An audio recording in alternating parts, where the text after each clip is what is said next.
I don't care if you're taking horse dewormer medication to get your COVID vaccine going right. This is Black and the Black Type Infinity. I am your host, your boy Blue, coming to you live from the internet. By far right of my YouTube screen, I have the oldest ninja in the world, Old Ninja. Man, a lot. I feel like if we don't podcast, things go wrong in the world. Right? Yeah, they can go terribly wrong. The world starts to fall apart. And mix it up on the 1, 2s, and 3s, choking people out on the floor mats. Fuck that up, but we have bonus. It's all good. We're all about, my body, my choice up until it comes to an actual person's body and their actual choice. It's a huge step backwards for women's rights in America, especially in Texas today. We'll get into it later, but yeah, people are fucking assholes. Mm-hmm. All right. Well, first we start off with we have any stats first in the chat room. We do have the stats. First in the chat, nobody there yet. Listener of the week would be user 7670429. I'm sorry, 49. There you go. As if it mattered. I wonder if anybody actually used like a username like that. Like that's their actual username, just user and numbers. Maybe it is, and I was just like, nobody says that. And now they're all pissed. Yeah. Favorite box. Somebody's in the chat. Somebody actually say something? Oh, Mahai Blur. Yeah. What's going on, fam? It's good to see you again. Before we get this started, shit. Costco started selling fucking soju. Oh shit, really? What? Yeah. Oh, and Mahai Blur just donated to us, hence the sound. Thank you very much, Mahai Blur. We appreciate it. We miss you. So yeah, we're leveling up. Sunhari. It's a peach flavored soju. This one's 12%, so it's not super strong, but it's pretty decent beer. It's quite good. It's not a beer. It's like a. Well, no, I'm saying like as far as alcohol content. It's polished.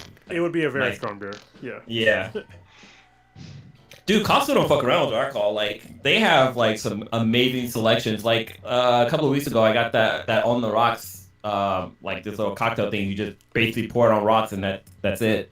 But one cool thing, I think I probably mentioned on the podcast before, but like you don't need a Costco card to get alcohol from Costco.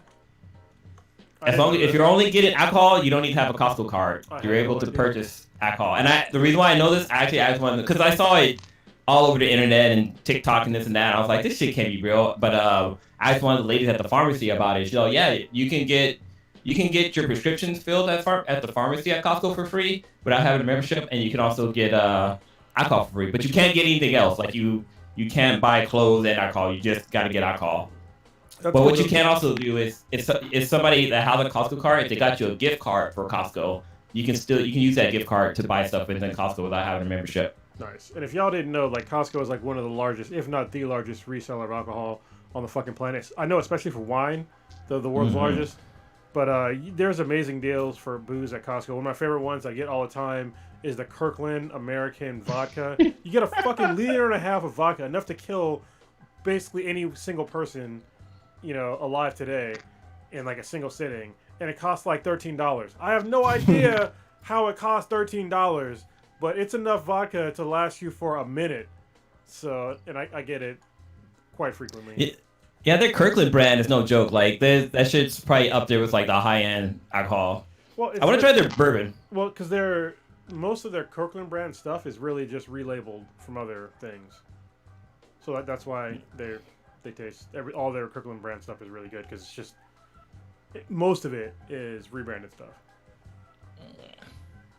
So I think somebody told me that it was one of the Kirkland vodkas is Grey Goose and the other one is like Belvedere or something like that. What? So yeah. I like to see like we should do a blind taste test of the vodkas and just compare them and see. I know, right? Better. We should. That'd be a good one for a next drunk cast. Yeah, we need to hit up Clint the bartender, because I haven't seen that dude in a minute, and he's been blowing the fuck up. I haven't mentioned him on the podcast for a while, but he came to us for some advice on like social media shit. Listen, man, you're fucking killing it. So like you're killing, like his Instagram stuff is like he's far better than us at Instagram. Not that it's hard at this point, but he goes like way above and beyond. Like his production value shit is off the charts. He shows you how to make drinks. He has themed drinks for all these other things, and He's a good-looking dude, and he's got like all this shit that he's got going for him. So Wait, yeah, if you get no a chance, homo. well, You didn't know homo. I don't have to do no homo because I'm obviously not gay. I mean, okay. I think that's like an old early 2000s thing, where it's just like maybe you're gay. Yeah. Yeah. What was that guy? Anthony Weiner? I mean, he had a wife and a kid, and he was still, Well, in his closet. in the closet. Yeah. Yeah. Kind of silly. Anyway, but yeah. So yeah, hit up Clear the Bartender. You can see him on any social media if you want to learn how to make drinks. The guy, he makes really good drinks, and he's won a bunch of competitions and shit. So I don't know where he's at right now in the Bay, but once the Rona is over, or maybe I'll just fucking hire him to do like a private event or something. So, Yeah. so because his drinks are great. Do one of those drinking classes where they show you how to make drinks. I know he was doing that for a bit too, like a virtual version of that, but I'm not sure where he's at right now. He was. That dude was hustling, man. He's hustling. Hell yeah. He's making that shit work. Because I know the one job that he was working at Here's How, I think that's the bar that I met him at. Yeah. Yeah, I think that's the name of it. Yeah, but that place shut down, and then he was kind of bouncing around a little bit, and then the Rona happened. So I don't know where he's at. But all of his other stuff has been happening. Looks really good. So, yeah. All right. We got some RIPs. Can you get you? Yeah, let's do it. First one I'm going to start with Ed Asner. Oh man, this one's crazy. Yeah, known for his many roles, but his on-screen role was as Lou Grant on the Mary Tyler Moore Show and its spin-off Lou Grant. That's probably one of his more noticeable notoriety roles. He was drafted in the U.S. Army Signal Corps in 1951. I have no idea what division that is and anything to do with that. But he also drove taxis when he got out of the Corps. His portrayal of Lou Grant was popular enough to have him reprise his role in other shows such as Roseanne and Rhoda. He has done some extensive voice acting work in shows and video games, such as, but not limited to, Knights of the Old Republic, Spider-Man the Animated Series, where he was the voice of J. Jonah Jameson. I want those pictures.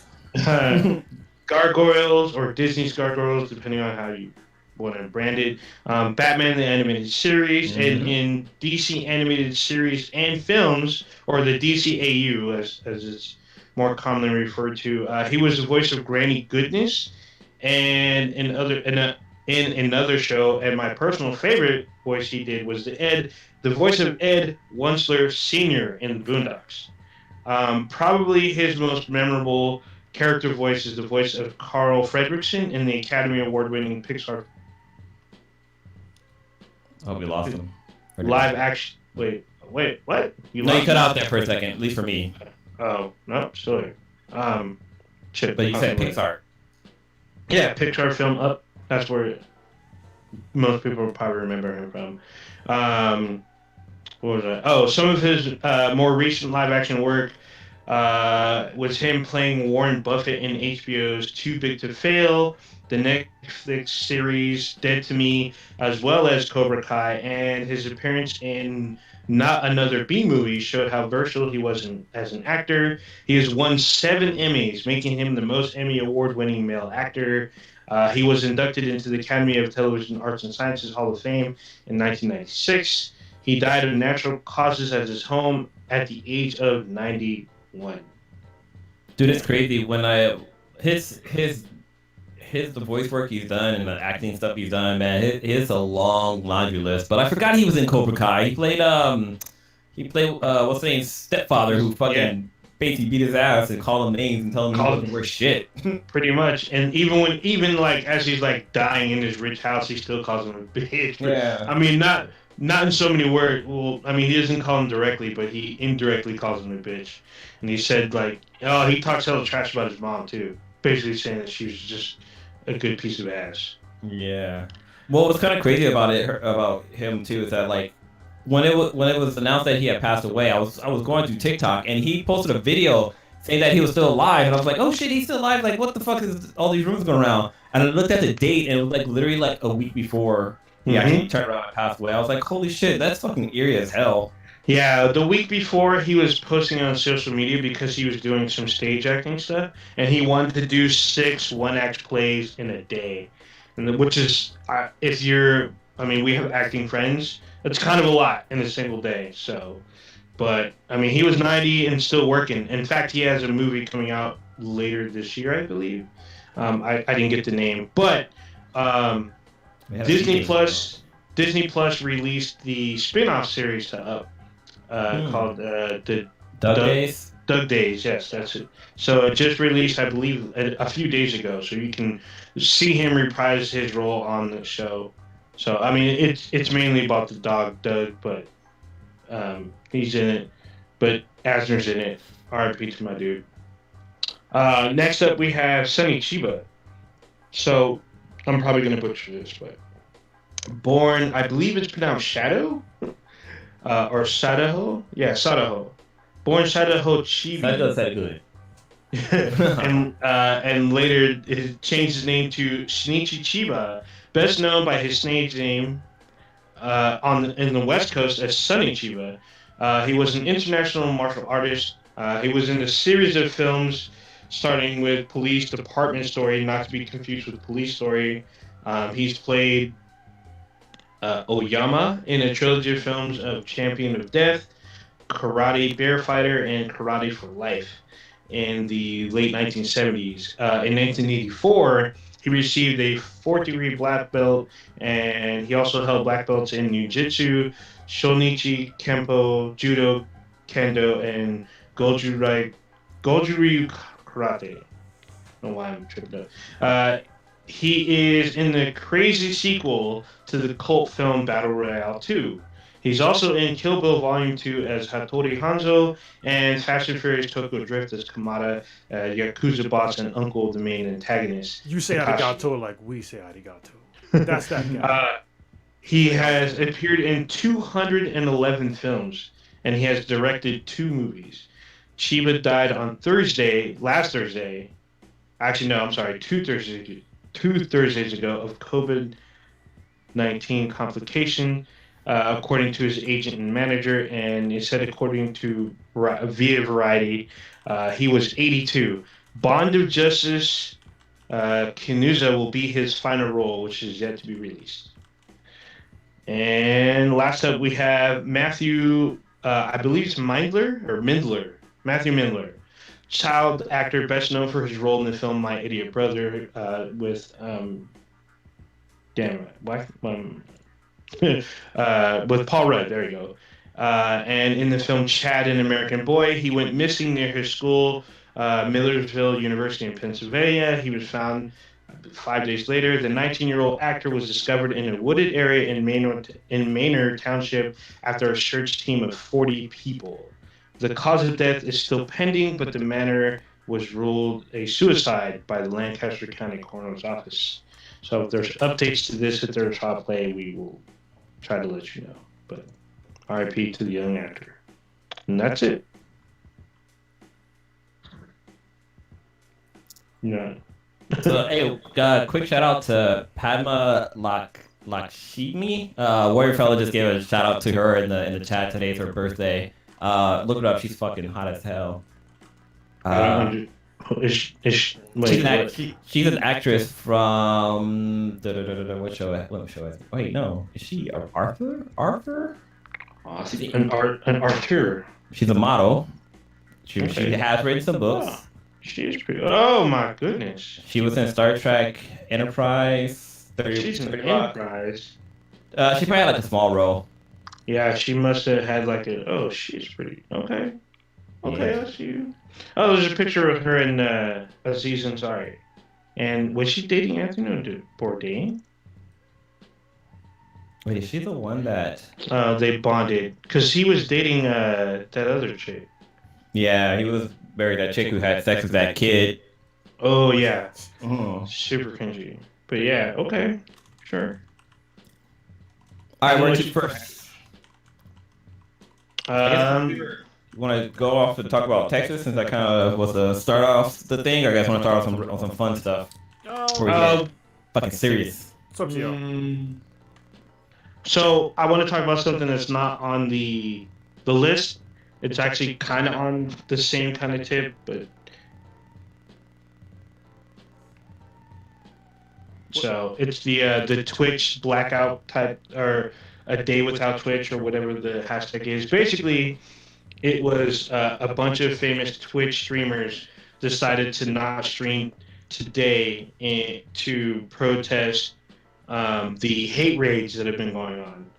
So apparently, the hate raids have been people who are streaming that are a minority or LGBTQ plus, and all of a sudden their comments get flooded by all these random people who are screaming at them in the comment section while they're live, like obscenities and just a bunch of stuff. And Twitch hasn't done a whole lot to help mitigate any of this. So a lot of the famous streamers decided to band together and, give a shout out to all the streamers that are, and give the middle finger to Twitch by not twitching to protest these things that have been going on.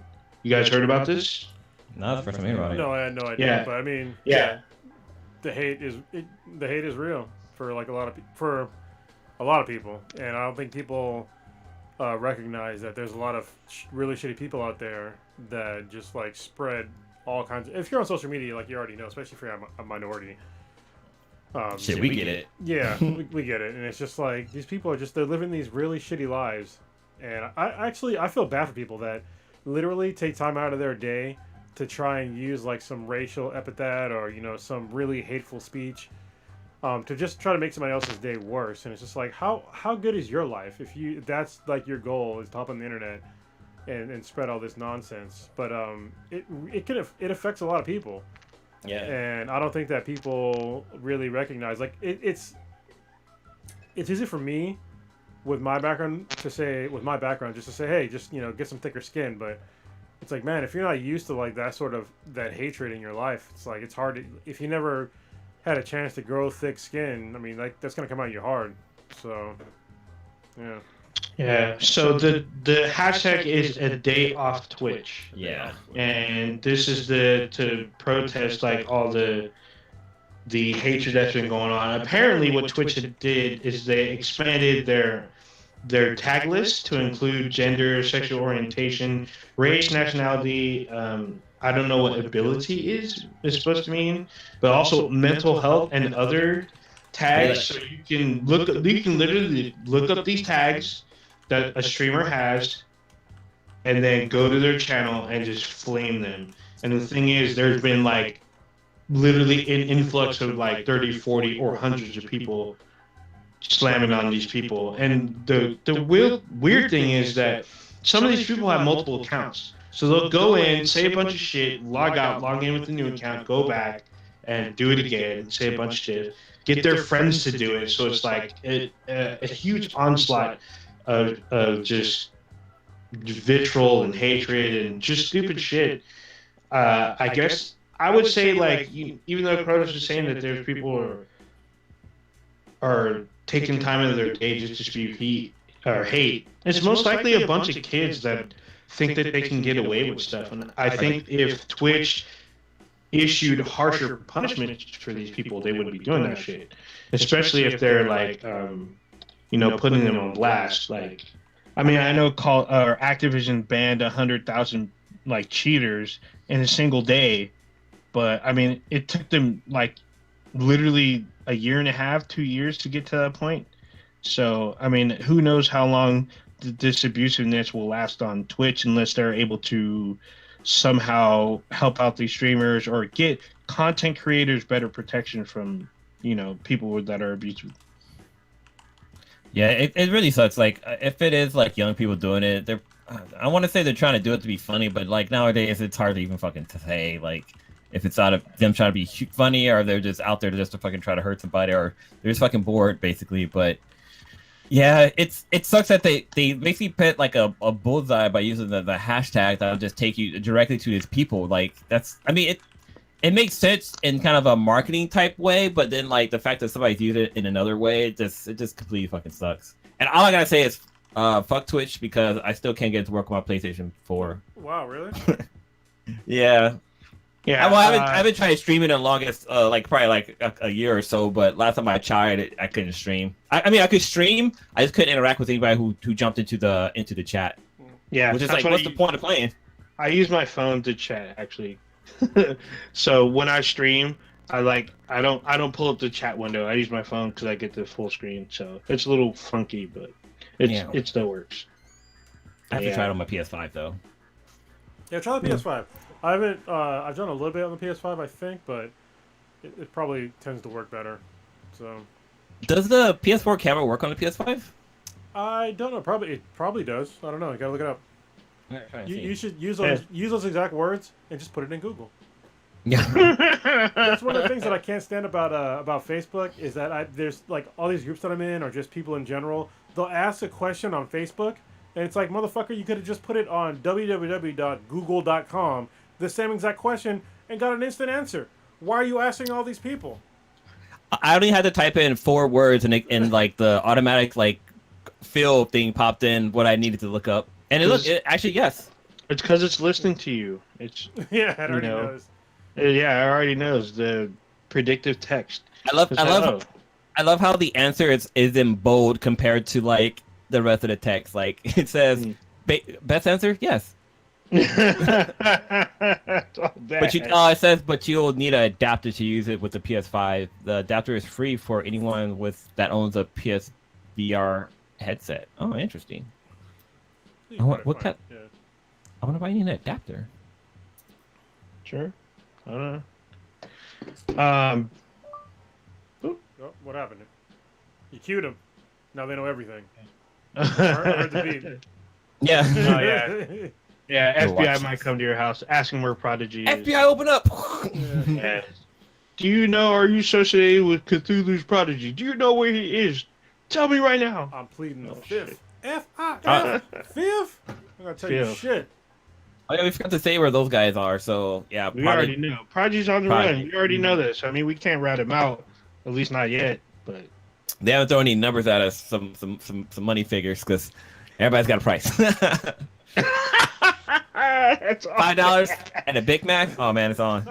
Oh, no. I need $10 and an Ike sandwich, and then it's just a wrap. I'm rolling on everybody.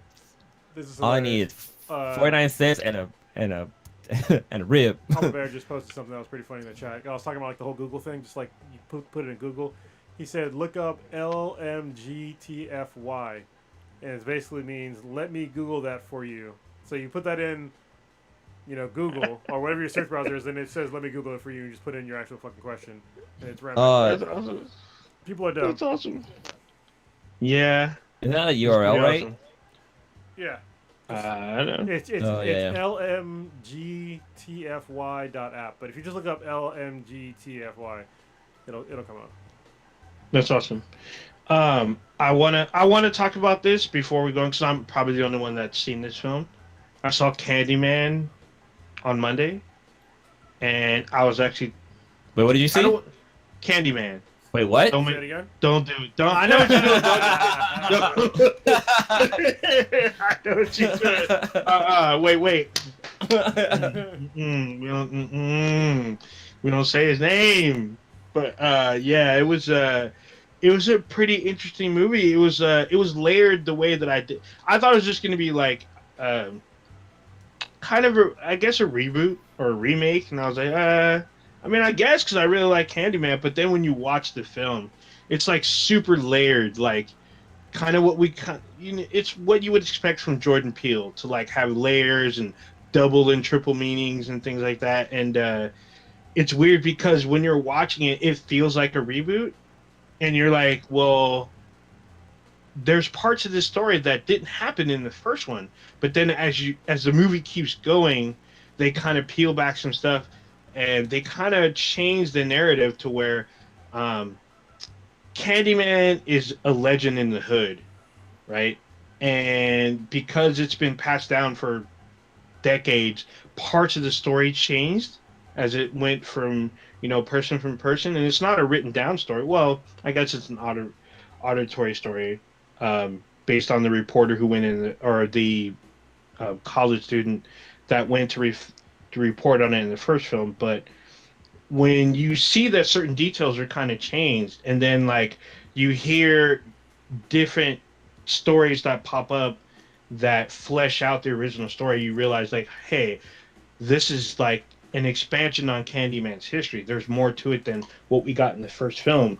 You also see like Virginia Madsen's character. She's not in the film per se, but a lot of her research and her likeness is in it. Like a lot of the stuff that we see research resurfaces, and like when you watch the trailer, it's like Black Manta. He does this. He does the like he says. He brought him back, and he knew he fucked up, and that's basically what happens. He brought him back. We learn more history about the Candyman, and things go fucking crazy. I mean, for all intents and purposes, this is a true sequel. Like all the events in the first one have a major influence on this film, and um, it's very atmospheric. It's a little artsy. They talk about gentrification a lot, and they kind of, like I said, flip the narrative again to kind of make Candyman, instead of this like boogeyman, he kind of ends up like an anti-hero.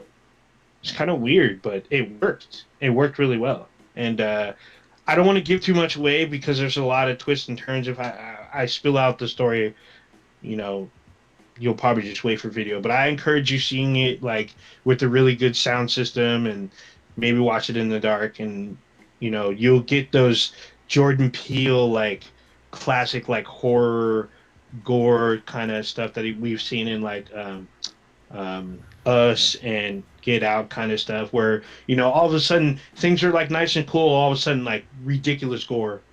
And it's awesome. It was a good film. I liked what they did. It definitely sets up a sequel, or at least a third film, because this is supposed to be a direct sequel from the first one. I really enjoyed this. A lot of people, if you have not seen the original Candyman, the last minute of the film may not make sense. If you have seen the original Candyman, that last minute is glorious, beautiful, and very respectful. They brought back the original actor, right? That played Candyman in the previous movies franchise. Yes, and that's why if you've never seen Candyman, it won't make sense. It won't make sense at the end because you'll be like, "Who is this?" Dude, it's been a hot minute since I've seen the original Candyman. Yeah, it's probably been a hot minute for a lot of people, but I've seen Candyman multiple times because I was like, when I first watched it, I was like, "This is a fucked up movie," and this is kind of creepy. But there's some new things that they add to Candyman that I really like, and they changed his nature a bit, and they made it more, instead of like him getting recognition in the first one, because he wanted people to know who he was because people forgot who he was, so he started killing people um in the hood. It was Guinness Green or Guinness Green. It's an actual like project area in Chicago. Yeah. This one, like he's forgotten again, but when he's starting to get researched and brought up, he starts appearing, and there's killings, and it's funny to note that Candyman only kills the white people in this movie. Like literally, if you go back, I'm like, holy shit, he only killed the white folks in this. Like, I mean, don't get me wrong, there are black people who die, but they don't die by Candyman's hands. So it looks like the original Candyman was released in 1992. 92. Damn, that's like almost 30 years Yeah. ago. God damn. Yep. Babies. And but the way that the movie's written, it continues. It's basically like a legacy film, so it feels like a reboot, but it's like a sequel and a reboot in one film. Yeah, it says that Tony Todd was is the original Candyman. He's the original Candyman. Yeah. He's 6'5" or 6'8" or something. He's really tall. I've seen him in person once for a brief second. It was awesome because he was at one of the cons. It was great. But he was also in the Final Destination movies, right? Wasn't he the Undertaker guy? He's in the second one. I don't think he's in the first one. I know he's in one of them. I don't think he's in both. He's in one for sure. He has a lot of shit. So one of his favorite ones, a lot of people keep talking about, especially like if you're in sci-fi and you like Star Trek, he plays the older version of Jake Sisko, and it's a very, very prominent episode where he loses his father, but he doesn't believe that his father's dead. So he spends his whole life trying to figure out how to get dad back. It's probably one of the more depressing Deep Space Nine episodes, but it's really good because it shows the bond between father and son, how Cisco raised his son to be a certain way, and their dreams for the ones they love. It's a very, very like it's a very touching episode. It's a good episode. Even though it's set in Star Trek, it's a very like father son episode that's very, very prominent. So yeah, he was in all five Final Destination movies. Is he? Damn, I don't Yeah, remember. all five. I didn't know there was five of them. I just remember two, maybe three. But he's the voice of the Fallen in the Transformer Revenge of the Fallen. Yeah, But he's also the voice of. he's also the voice of Soundwave in the first one. He's the voice of Darkseid in the Oh, j- Reign of the Superman, the Death and Return of Superman, and oh yeah. Just League Dark Apocalypse War. So he's Yeah. played the voice of Darkseid for a while, which is fucking great because his voice is a bit iconic. Yeah, I mean, and he's able. Yeah, he's also done. So he's in 24. He plays like a, I guess a terrorist rebel leader, and he's suspected of starting like, bombings in like I think San Francisco or New York or something. But he's in a couple episodes of 24. It was awesome. Was he in the movie Go? I haven't seen Go in such a long time. I don't think so. It's that one scene where like that white girl's hanging out with the black guy and he takes out his dick and he thought I didn't take this out for it to breathe or some shit like that. I think that was Go or was it? That's not Go. That's Requiem for a Dream, and that's Keith David. I think I can always get that fucked up. I always think it's Go for some reason. But yeah. Oh yeah, no, Go's about a rave, but Requiem to a Dream was fucked up. it is fucked up, and it's about drugs and Yeah. shit was fucked up. But It's one that's of those- Keith David. He Sorry, Oh, go ahead, it's go one ahead. of those movies you show your kids on why not to do drugs. ooh, Requiem to a Is that the one with... Oh no, it's Fear and Love. I always get Fear and Loathing in Las Vegas confused with Requiem for a Dream. I always get... I mean, there are drug-filled Yeah. movies. I mean, Yeah, but there was how like, can you? there was consequences, very bad consequences for everybody in that fucking movie.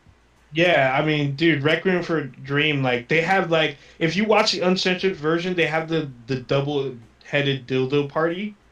Yeah, It's so all bad. What? So at the end. Yeah, it's like towards the end, but yeah, I'm just this is crazy how times have changed. So the budget for Requiem for a Dream was 4.5 million, and in the box office it only made 7 million. Like that's not a lot of money, but back then it probably was a lot of fucking. I mean, they almost doubled their money. For an indie film, yes, that's probably a lot of money. But It's the movie is fucked up. Oh, It's Marlon a Wayne's in fucked it. up movie. Yeah, it's a cult classic, so it doesn't Yeah. get the money way after the movie was made. Jared Leto's yeah. in it. Or Jared Leto? Yeah, what happens to Jared Leto in that film is fucked up. Holy Yeah. shit.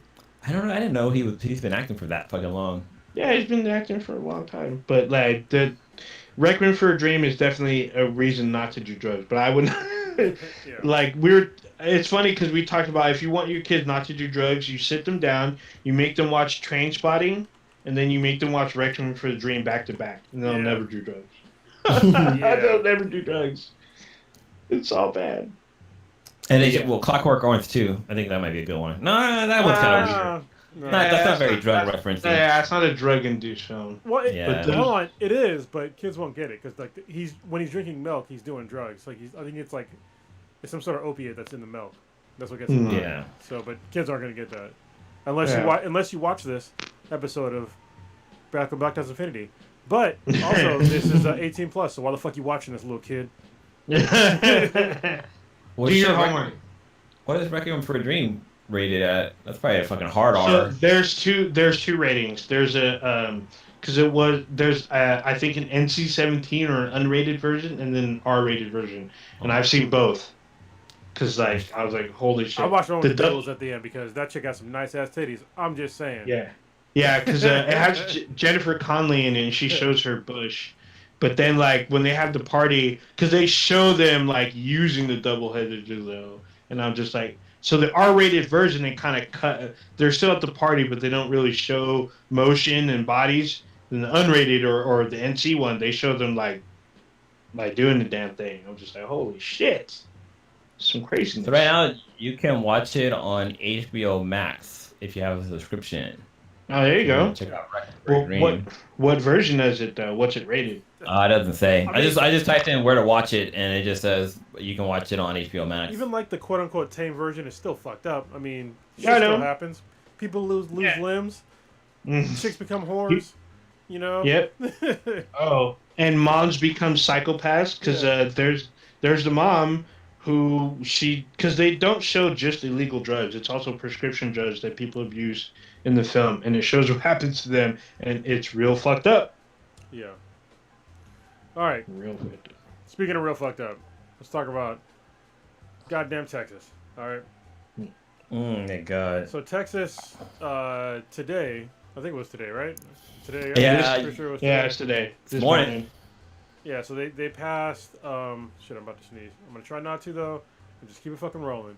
So today, Texas passed one of the most, I think it's the most restrictive abortion ban in America. So they're saying that if a woman is pregnant after 6 weeks, then she can no longer get an abortion.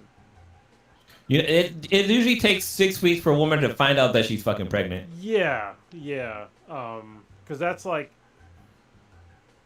it's like 21 days, right, for ovulation cycle.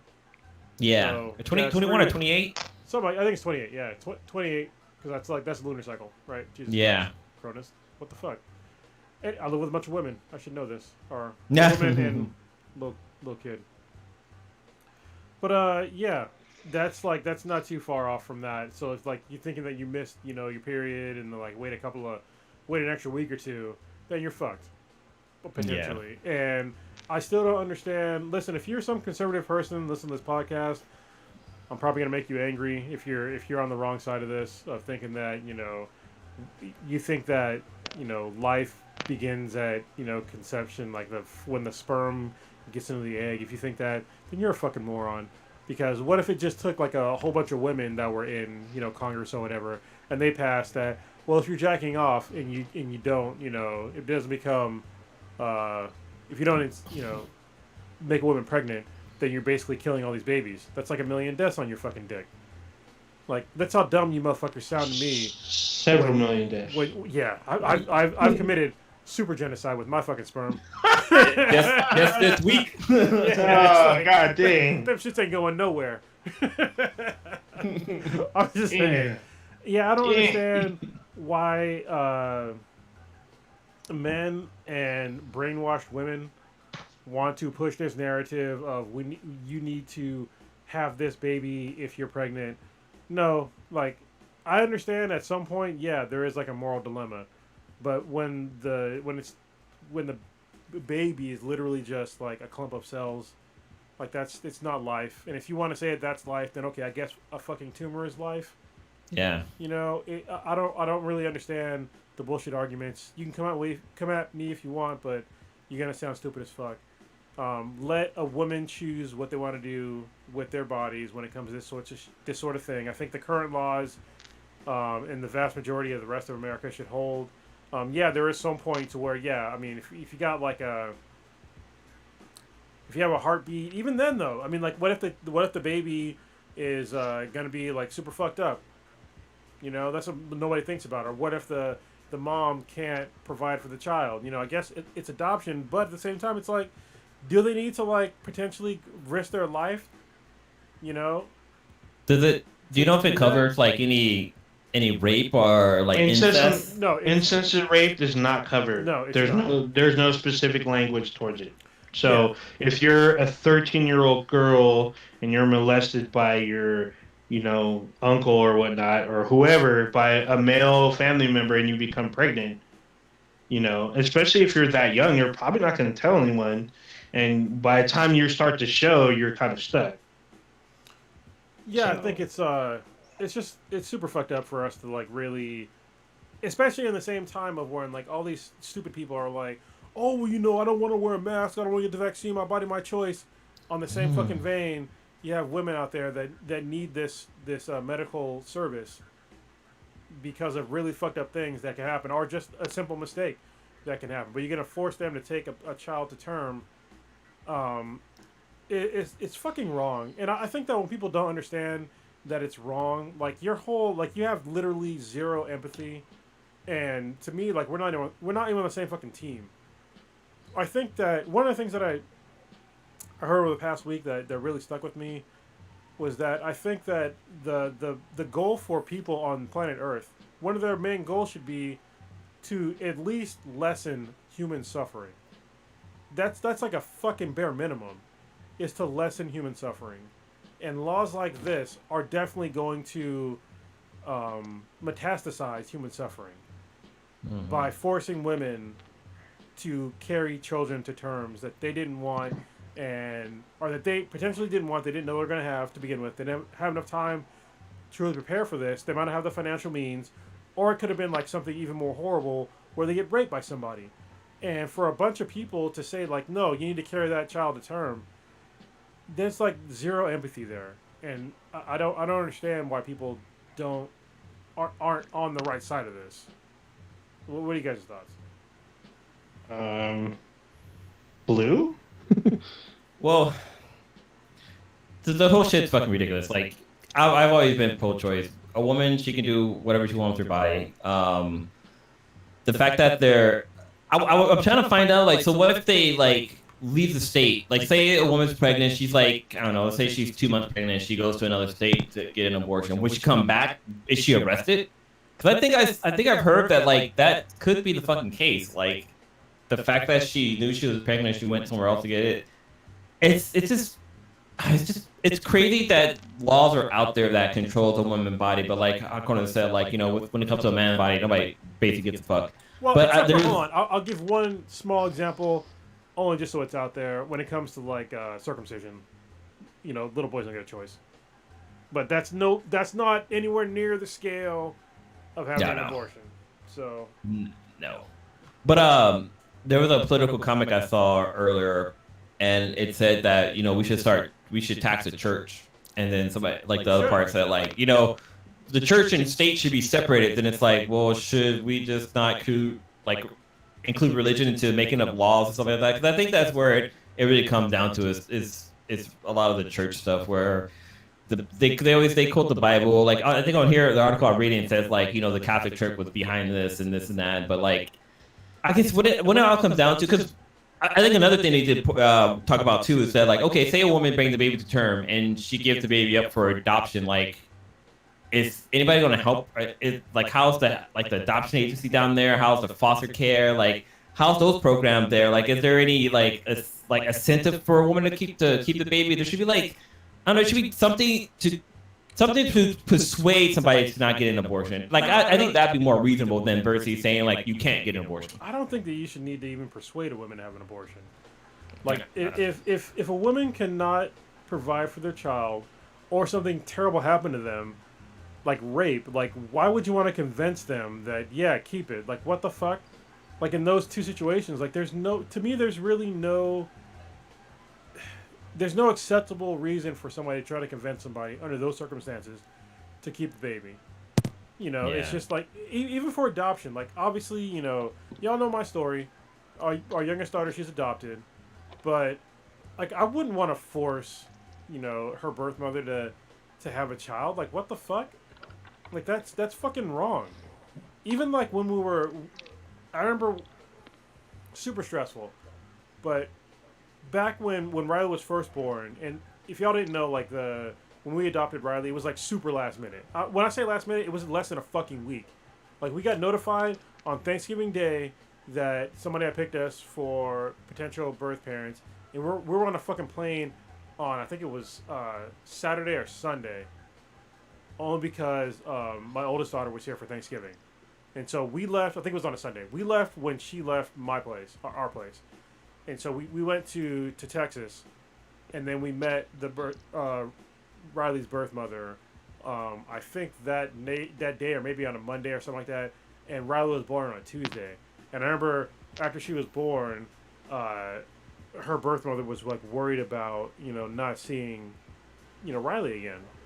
And I was like, hey, listen, like, we're in like an open adoption, just so we want you in her life. But if you're not comfortable with if you don't think we're gonna do that, then you can. I'm not gonna force you to like. I'm not gonna convince you to give her to us for adoption. Like, that's not what I'm about. Like, I don't want to fuck up your entire life because you think that you might never see your kid again. And I remember sitting there thinking like, I really want this baby, but at the same time, I don't want to fuck up this woman's life because of this, you know. Yeah. And I think most people should probably think more about that. Like, what does it mean to like everybody involved and not just you, the individuals? So first of all, the vast majority of people, abortion's got fucking nothing to do with you unless you actually need an abortion. That's the problem, is that people just they don't think about things that don't directly affect them. So it's easy for people to pass these sweeping laws when it's not going to directly, or you hope that's not going to directly affect you, and that's pretty fucked up. And then like you were saying, like to raise a kid a kid is expensive. Like you got you got healthcare and dental and fucking diapers and clothes, and then kids get older and stuff like that. Like a lot of people aren't financially ready to have a kid, but then on top of that, it's like it can be also maturity. Like you said, like you know some girls 16, her and her boyfriend messing around, they have sex, and she ends up getting pregnant. Like they're underage, and so it's like, you know, this little girl isn't ready to have a little kid. Like she's not even mentally ready to have this kid. So it's just, man, it's just fucking crazy. I don't know. Fucking people in Texas are they're not all of you guys are crazy, but this law thing is all kind of sideways. I have a feeling that this is kind of like backlash with. I think Texas is seeing like all these people moving from California and liberal states into like Austin, Texas, and like outlying areas. I think this is backlash to like get people like out of there that have liberal views. Because I've seen so many people that are in Texas that are saying like, "Oh, don't make Texas, you know, California. Don't vote Democratic if you move to Texas." I'm like, that's not how this works. Well, like if you want to talk about freedom, that's not how this works. You should be free to like vote however the fuck you want. And I think, but also like, go ahead. Oh, just gonna add to your point. Like a lot of companies are asking their employees to move to Texas for like, you know, or a lot of companies are moving to Texas from California. Like I know Apple has an office that they open up in Texas, and I think Google, and I think all the big companies out there are doing that. Oh, Tesla just built a campus out there. There you go. Or a plant, one of the two. They're building out there. They're building in Nevada. Trying to build a robot. And the company that I work for, they're moving their headquarters to there, which is like a huge deal because this has been a California company since it's been like around, and that goes back like way before I was born. So yeah, Facebook too. I think they open up a campus out there as well. Apparently there's a big Dell campus out there. Yeah, that's where I used to work out of that office, but I was remote. But yeah, in Austin. That's why I used to go to Austin. I love Austin. It's a really cool city. It's like the most California that you can get in Texas. Or the most Bay Area you can get in Texas. Mm-hmm. It's funny. Who was the person that posted? Somebody had posted in the chat. I think it was Papa Bear, that he said that that's one of the reasons why he'll never move to Texas. I think it was him. I don't want to say the wrong thing and not be him, but. But I was Waterfield. But I was gonna say that Texas and Florida on my list of 2 states I would not move to. Mm-hmm. Yeah. Sure. Actually, I thought about moving to Texas for like a long time because I mean I love Austin, but obviously their gun laws are way laxer. But I mean they're fucking shit up. Like, look at their infrastructure. I mean, you know, California can't really talk. Our infrastructure is not fucking great either. It's bullshit. You know, they talk about like all the freedoms that they have and like the deregulation and less taxes and all this shit, but all that shit comes with a fucking price, and the price comes with like their infrastructure. Like now, if it gets too cold or too hot, they're losing power, and the reason why they're losing power is because they're decentralized and they can't, not decentralized. They're not hooked up to like the actual grid to like the rest of the fucking country, so they can't get any sort of backup power from anywhere.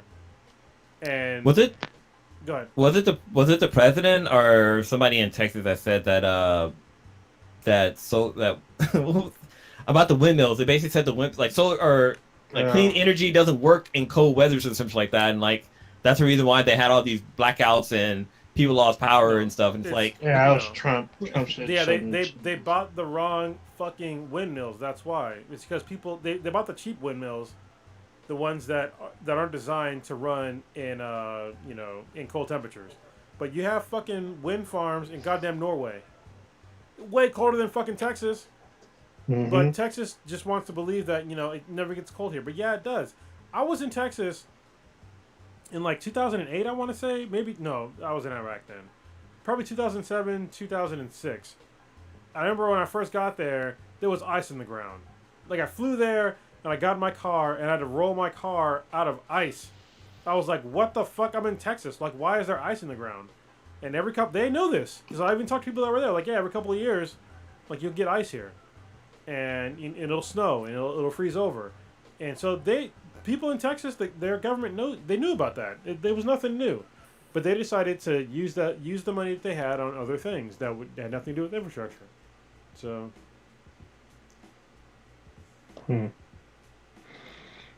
Everything in Texas, even their fucking heads. Damn. Whole snaps. Oh, yeah. Shout out to Texas with their barbecue, though. Oh, yeah. Barbecue's on point. If you're in northern Texas, though, fuck your Mexican food. I'm just saying. Mexican food. But your barbecue anywhere that I've been in Texas so far is on point. Fresh Mex. Yeah, Tex-Mex. Or Tex-Mex, that's what it's called, yeah. But it was like terrible Tex-Mex. Because most places in the United States, you have Mexican food is really Tex-Mex, which isn't bad. But I had literally, I was in fucking Dallas, and I ordered some tacos, and they gave me tacos like my mom's tacos. Like the hard shell corn tacos with the fucking shredded lettuce on top and shit. Like, these are fucking bullshit tacos. Like, get the fuck out of here. Like, Mexico's right there. You got no excuse. Come on. Dude, the best tacos I ever had in my entire fucking life was when I was in Mexico, and it was inside of a church, and I don't think I've ever eaten so many tacos in one fucking city, and I was so full. But I still went back and I got at least 2 more tacos. I think that night I had maybe about 8 tacos. They were so fucking good. And like, if you asked me what that place was, I would not remember it because I was drunk as fuck. Like, I did a cruise. I did a Carnival cruise that went to I can't remember what the landing port was, but it was in Baja California. But like straight off the boat, there was a tequila stand. I think we got off the boat like at 10. Between 10 and probably 6 o'clock p.m., I had at least maybe about 15 shots of tequila. Yeah. And it was insane how much fucking tequila I had. And like that church, I don't even know how we found it. We were just walking around, we asked somebody like, hey, where's a good place to get tacos? They're like, oh yeah, that place over there. We could have got our fucking like kidneys taken out or some shit because we were so wasted. But like, man, those tacos were so fucking good. I haven't had a taco as good as that since. You probably found that was good. You probably found that like one singer Hosier. He was like, "Take me to church." Yeah. Take me to church. It's a great song, by the way. All right. Can we talk about the Spider-Man?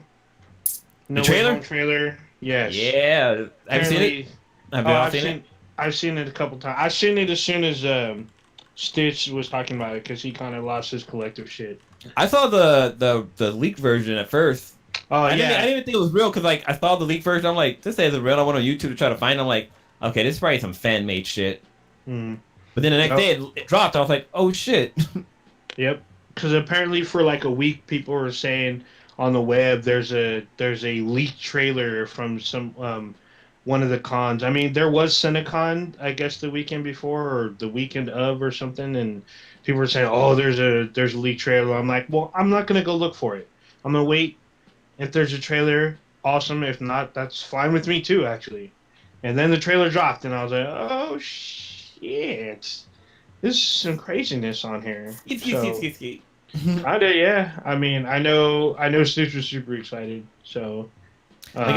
I give like me and Prodigy, I believe we kind of give shit on the Spider-Man, the MCU Spider-Man movies, but they're fun to watch. There's just little issues here and there that always kind of irks me. But I don't know, this trailer, it's like, okay, you can't compare this to any of the other fucking Spider-Man movies because this is a whole nother fucking realm that they're playing around with that hasn't been seen before with the whole multiverse thing. Yes, no.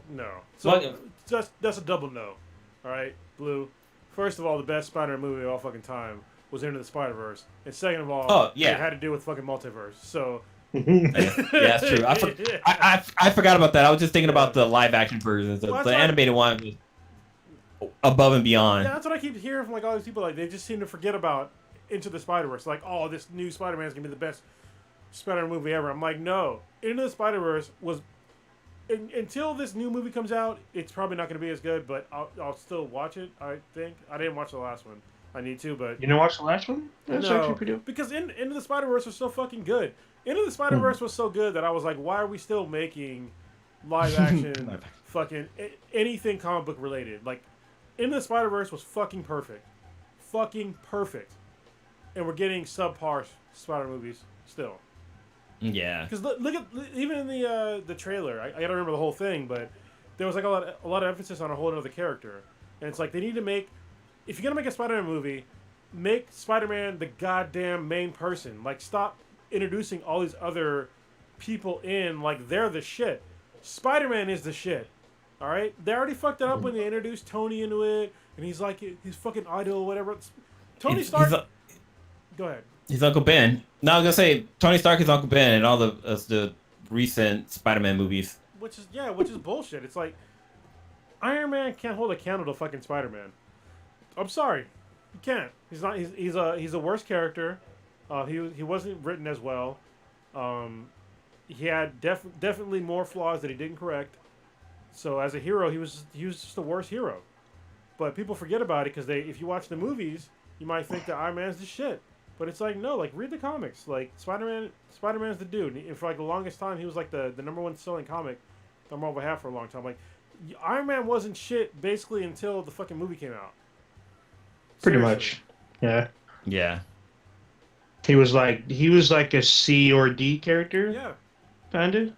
And like I was reading, I mean, I knew there was like popular Iron Man comics because I bought some, and the whole reason why I bought some is because there was a black dude in the suit.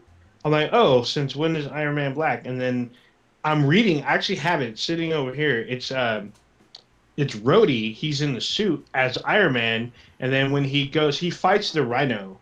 And then when he goes to his apartment or whatever, there's this white dude on the couch, and he's screaming at Rhodey, talking about like he needs to do better and like why didn't you do this? And he's like, you need to get back out there. I'm like, why is he telling this white dude to get back out there?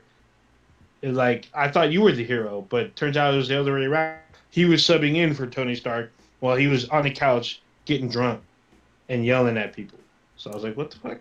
Yeah. So and there was multiple comics at the time because there was. I think there still is because there was Iron Man, and then there's Invincible Iron Man.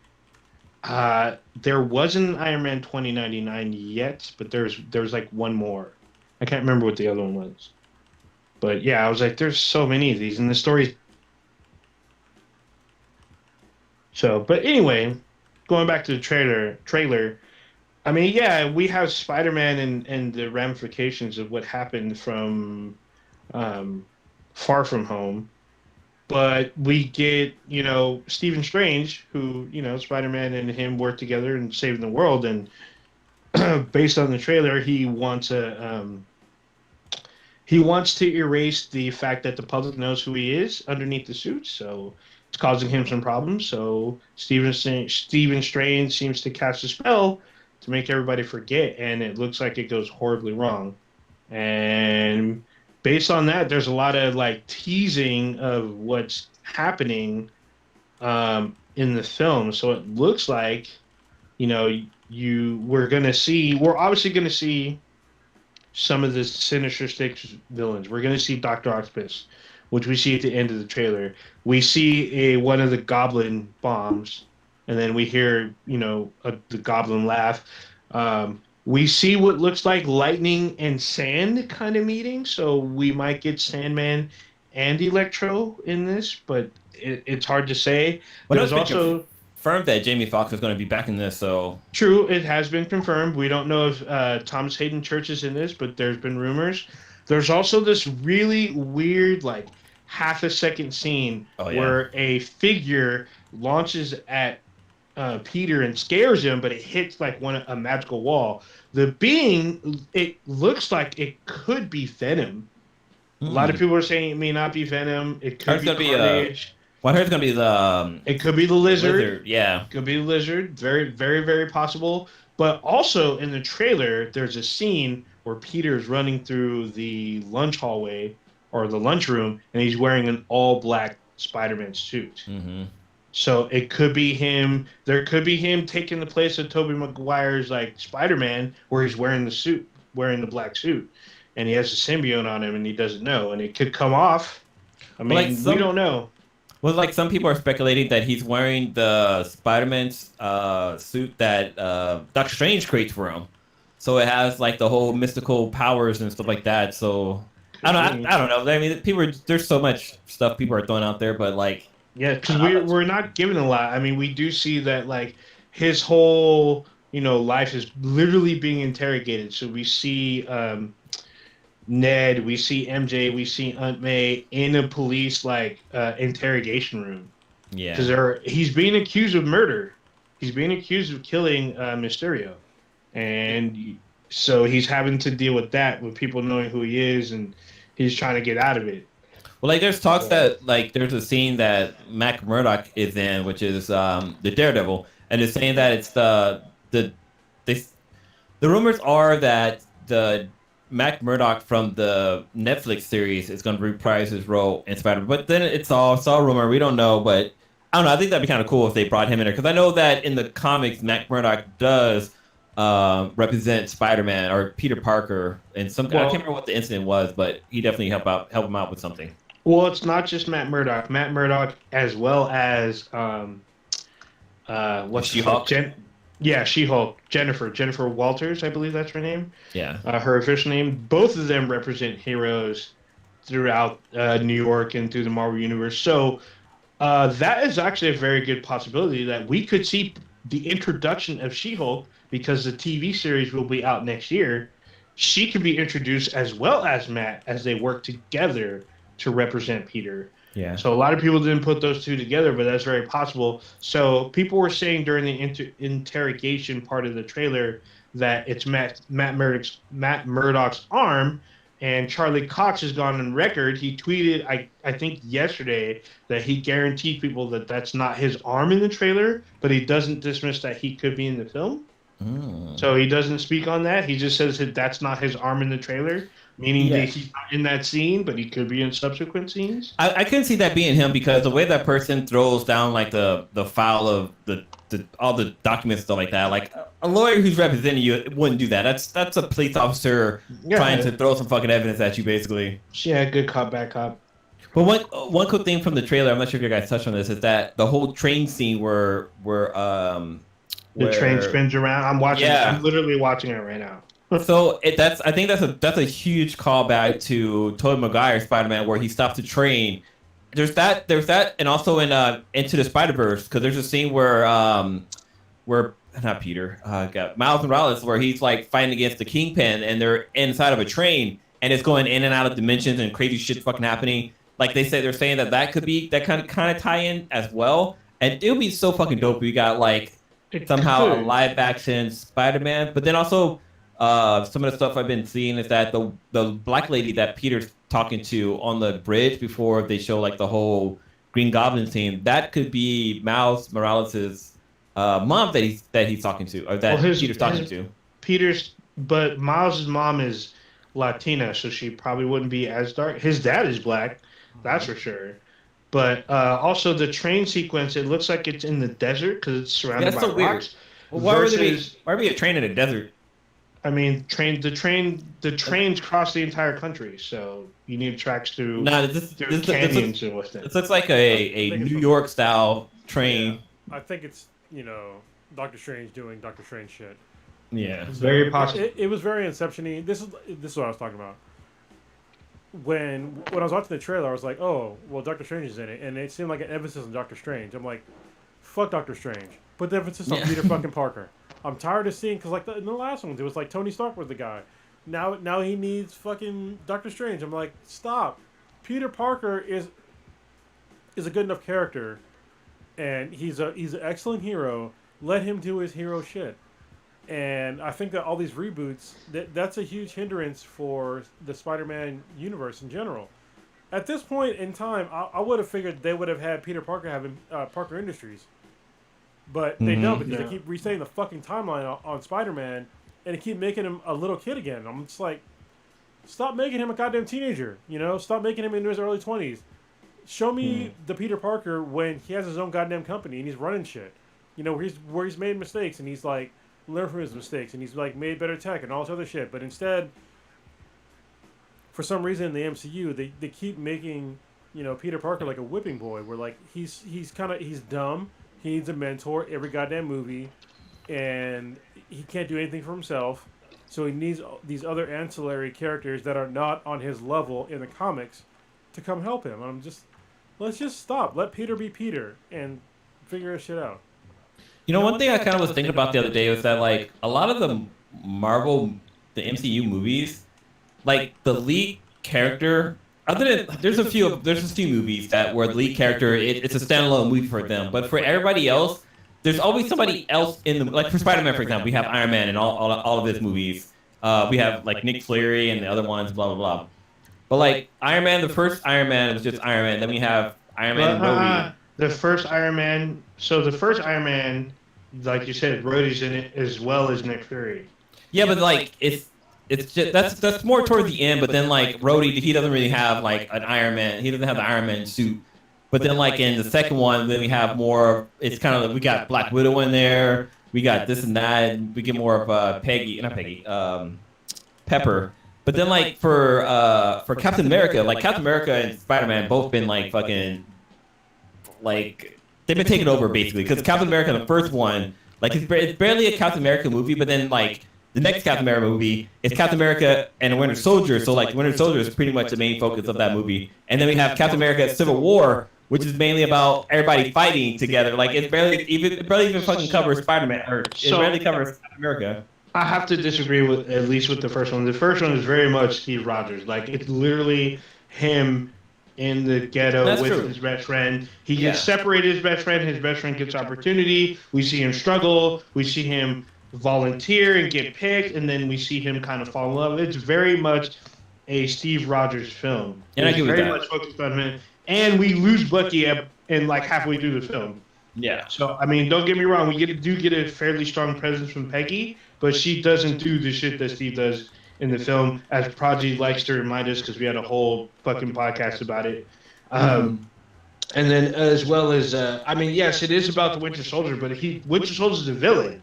You know, he's a very big villain, especially the fact that Captain America is tied to the villain, so it becomes very personal for him. So then it becomes like I need to stop this villain I need to save my friend. But we also get Iron Man and that's in Civil War.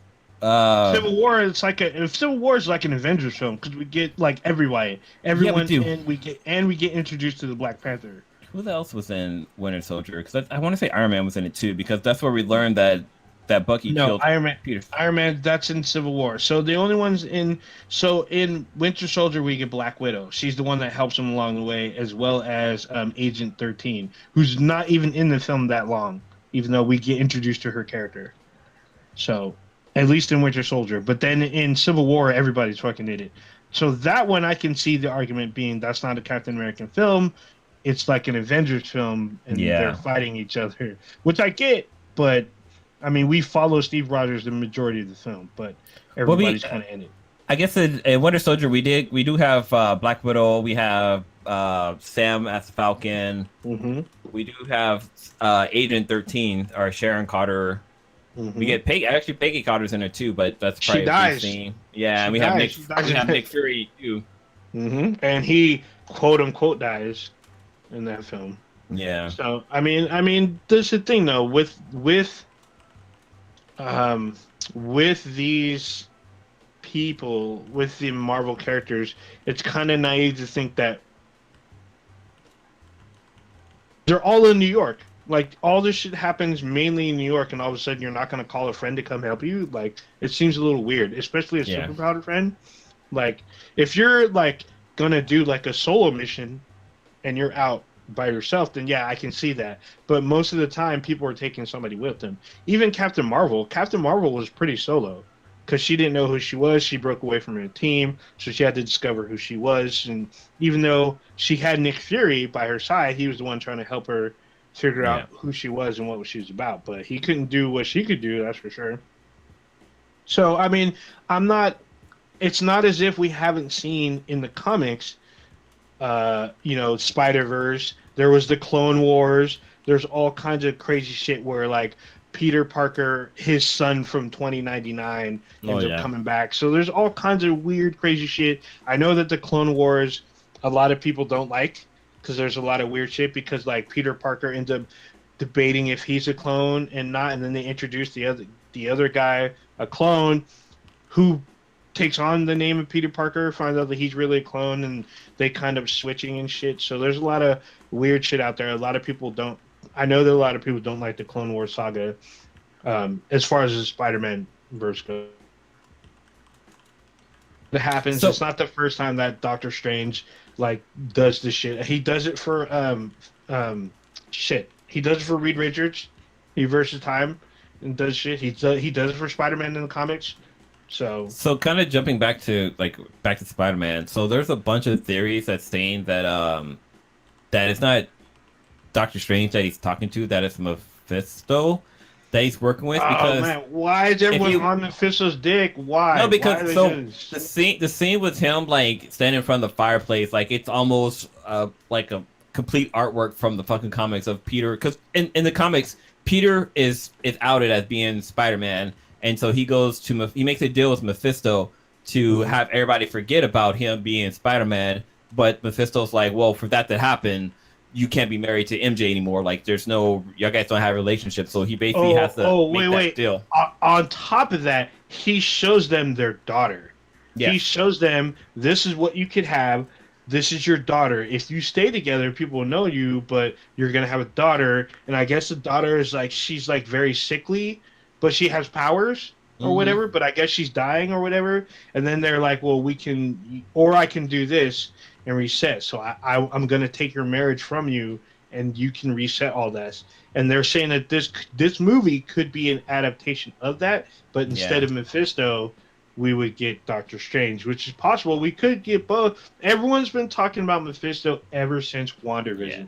Everyone's been on his dick. Even in Falcon and Winter Soldier, people are like, "Oh, Mephisto's going to show up." And Like, Loki, people are like, "Mephisto's going to show up." I'm like, dude, like the way why are y'all that so hard on this fucking dude? the way that Doctor Strange looked inside of the, like, he just doesn't look right. Like the fact that his whole swagger and style just seems a little bit off, and like the fact that like when he winks at the Asian guy who's going on vacation, like, Oh, Wong. yeah, Juan, Wong, as Prodigy would say, Wong keeps ducking out of shit. he Every does. time shit's about to go down, he opens up a portal. All right, I'm gonna peace out. I'll see y'all later. Don't fuck up the timeline. Don't pull he's a Barry. he's all, for that reason I'm out. Yeah, he's all. Don't fucking do this. But I'm out. I'm out though. I don't know. So We'll just, I mean, I'm pretty sure it's because we got the multiverse of madness coming out. We have WandaVision. All this shit's fucking happening. There's no way it's fucking Mephisto. But if it turns out to be him, more power. And, kind of last week, not last week because we weren't around, but the week before that, I had talked about how, like, the whole WandaVision and Loki tie-in and stuff like that. And I actually went back and watched. I on my TV, I played WandaVision, and on my phone, I played Loki, and the timestamp was exactly the same for the two shows. That shit's fucking legit. Like when Wanda basically becomes the Scarlet Witch, it ties in with Loki. So it's eerie how fucking how accurate that shit ties in. But then, like, another thing that's crazy is that I think Odin, you posted this in the chat, where in WandaVision on the calendar, where Wanda and Vision was supposed to have, they thought it was their anniversary, which was going to be like August 23rd, and blah blah blah. And it was like a little hard, and it turns out that they were having dinner date. Spoiler alert, sorry. And actually, that's the day that the Spider-Man trailer was released. Oh, I didn't point that out, but that's actually pretty awesome. Yeah, and it's like, I guess, what's it? Who's the director of Spider-Man? Isn't it the same director as WandaVision? No. It's the same guy that's directed the last couple. Shit, because he is going to direct the Fantastic Four. So once he's done with Spider-Man, he's moving on to Fantastic Four. I can't remember his name.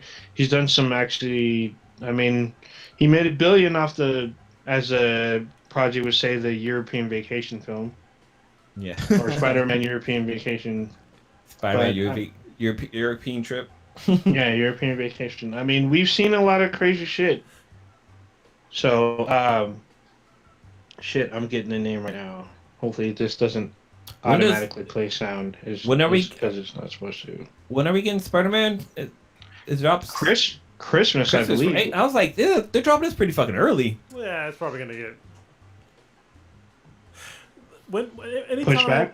Yeah, it's probably gonna get pushed back because anytime I see a movie that's supposed to be a blockbuster, I'm putting air quotes and actual quotes with my hands. Those are air quotes, right?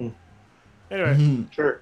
Next year, air guitar. yeah, they're just gonna push them back because of COVID. I mean, right now, COVID is rampant in America. Nobody's talking about it. I have no idea why it's not more of a big deal. But at this time last year, we had like half the infection numbers that we have today. And nobody's talking about it. So, yeah, Maverick got pushed back in the last couple days, which is the new Top Gun movie. And there was like 2 or 3 other movies that were like supposed to be blockbusters. Oh yeah. Hold on. Keep going. I'm gonna get you your list. Yeah, get the list, but it's like I'm not surprised. Like nobody's going into the theaters right now. Like yeah, you might get people going to theaters in like certain regions of America, mostly the fucking South, but it's like people are getting fucking sick from going there. So and dying. So okay. Candyman this weekend made I think 30 million for the weekend. I think it was like 25 something. Yeah, it's like okay. So there's 7 movies being pushed. So apparently there was a huge rumor last week that Venom might get pushed back. Oh yeah. So it got pushed from September to October. So there's talk that it might get pushed into 2022. Excuse me. Mission Impossible 7 got pushed. Hotel Transylvania Transformation got moved to Amazon instead of the theaters. Batman. Wait. Oh, damn. They pushed. Holy shit. They pushed. Well, Mission Impossible 7 got pushed to September 30th of 2022. I guess. Oh, Jackass Forever got pushed. Yeah. It was supposed to come out October 22nd. It is now pushed to February 4th. I guess they remade. So Scream 5, which is basically a remake of Scream, got pushed to January, which is supposed to come out in October. I guess Mission Impossible 8 had to get moved because they're filming back to back. And hold on. So, Papa Bear was asking about the actual numbers of COVID. So he brought up a good point, but I'm gonna preface that for a minute. So if anybody's wondering like what the actual COVID numbers are right now, I'll bring it up for everybody so people can actually see. Let me. I just gotta fucking do this. It's the share, present now, and then a tab. And I gotta find the tab. This one. Okay. So I'm gonna share this one. And this is the COVID numbers right now. These are the new cases. So this is what I'm talking about. So if you look at, you kind of see right here. So this is last year, and like around August. In August of last year, numbers are on the they peaked in like mid-July, and they started coming back down like mid-August and through September. But look at this year, with the vaccine, these cases are going up, like way more than last year. If you see, like we're pretty close to like 200,000 as of a couple days ago. So I go on Worldometer because they seem to be the most to date. And so Papa Bear was asking, what about the death rate, which is always important. I'm trying to get rid of some of these fucking ads. So the death rate was not as bad as this time last year, but it's actually not that far off. So this is in like August, late August, early September. That's about 1,000 deaths a day, and right here we're at a little over 1,000 deaths a day. So we're in the same boat, and this is with the vaccine. So like if this strain would have hit us last year, it'd have been like way more devastating. But people that don't want to get the vaccine, and I actually my mind was kind of changed because when I first heard about people that don't want to get the vaccine, let me stop sharing right now. Hold on. I will stop and then go back to my full screen. When I first started, hearing about people that are not vaccinated, I'm not going to say don't want to get vaccinated. I'm going to say are not vaccinated yet. Those people I was very angry with for like a long time, and then I watched. There was a video on Breaking Points, which is Crystal Ball. That's her real name, and Sagar Argenti, which is like a really good news show about because like Sagar's on the right, and then here Sagar's on the right, and then Crystal's on like the left. So they're both on like opposite ends of the spectrum, but they get along. And they were talking about like the actual some of the main reasons of why people are not getting vaccinated, besides like the obvious dumbasses that are like giving like the most random excuses on not to get vaccinated. But there's like a lot of working class people that are not getting vaccinated right now because they literally don't have the fucking time because they're fucking working. There's a lot of people that are, black and brown people that literally cannot take time off from work because the workforce that they're in is so reduced that they don't have time to actually take time off for work. And the jobs that they have are not giving them the time off to actually get them time to get vaccinated because if you haven't been vaccinated and you get that second shot, you should probably take at least a day off. At least a day off. And Very minimum. Yeah, you definitely need that. You need that day off. Yeah, if you can't take a day off, then, I mean, what are you gonna do? Like, you need to live, right? So you need to like keep an income coming in. But if you getting the shot and taking a day off might mean that you could lose your job, like what the fuck are you gonna do? And that's how terrible it is right now to live in America and like live in like have this, quote unquote essential job that isn't paying you shit and that is not giving you the time you need to get a vaccination that can keep you working for longer because that job doesn't give a fuck about you. This all kind of roll back into that whole pro-life. I mean, these people are fucking putting their life on the line. They don't care because they can't get vaccinated. 'Cause they say they care about life, but them motherfuckers don't care about life. Like, if you're an employee, you should be able to take a fucking day off to get vaccinated. Like, you're basically saving life by getting vaccinated. You're protecting the spread. You're slowing down the spread of it.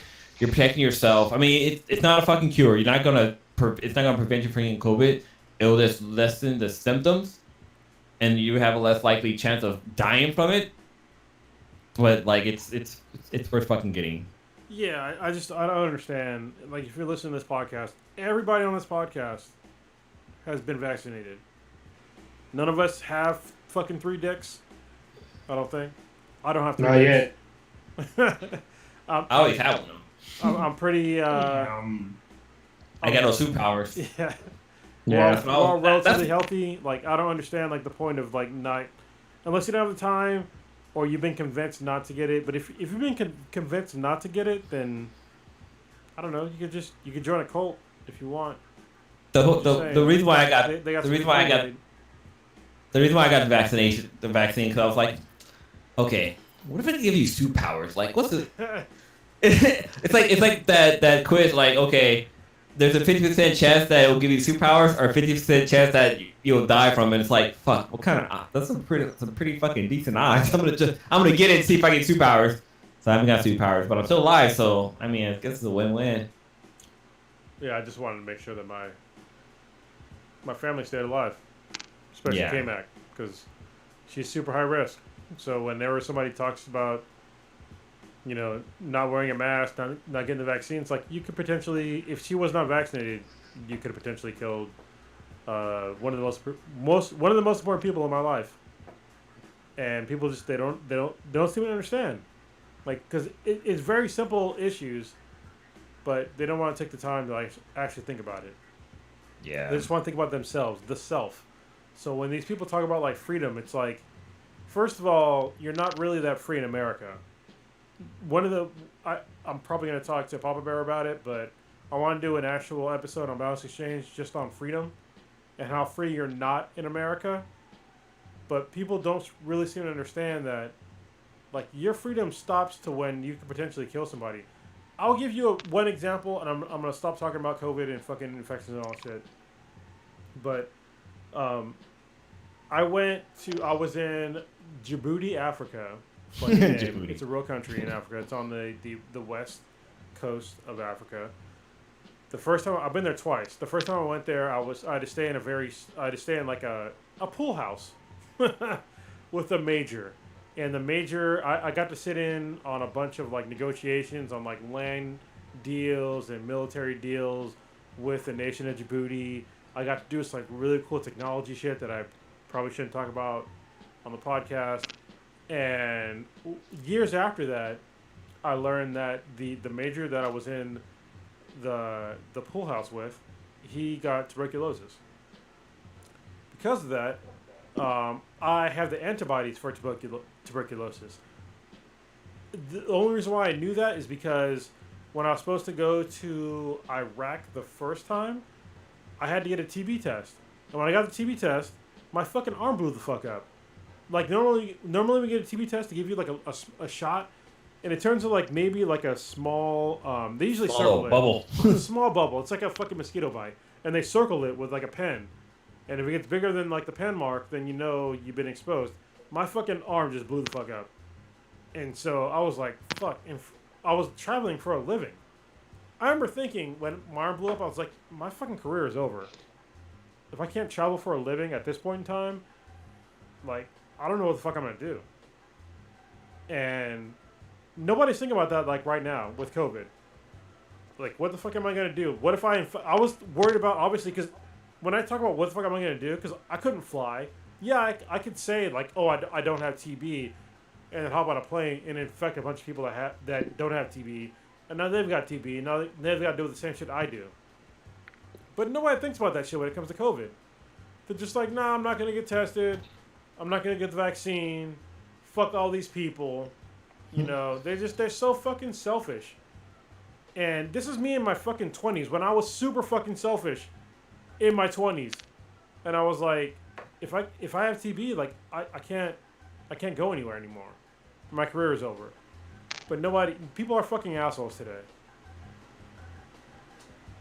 And like the vaccine isn't that hard. Like it's like getting any other vaccine shots, which is kind of crazy. And I'm probably stay on the subject for a little bit longer, but like there's companies out there right now that are basically mandating their employees get vaccinated. Like they're requiring, other than religious reasons and health reasons, but like they're requiring their employees to be vaccinated, or they'll either be, I don't know if they're being terminated, but like, you know, people continue to work from home, which I don't know. I would get vaccinated so I can work from home. No, it's gonna get way worse. No. This is my vision. This is my vision of the future. This is what's gonna happen. All right, is that first of all, your medical insurance is going to stop insuring you, or they're gonna drop you. If you have any sort of COVID type symptoms, and you can get vaccinated, and you're not high risk for some crazy fucking, side effect.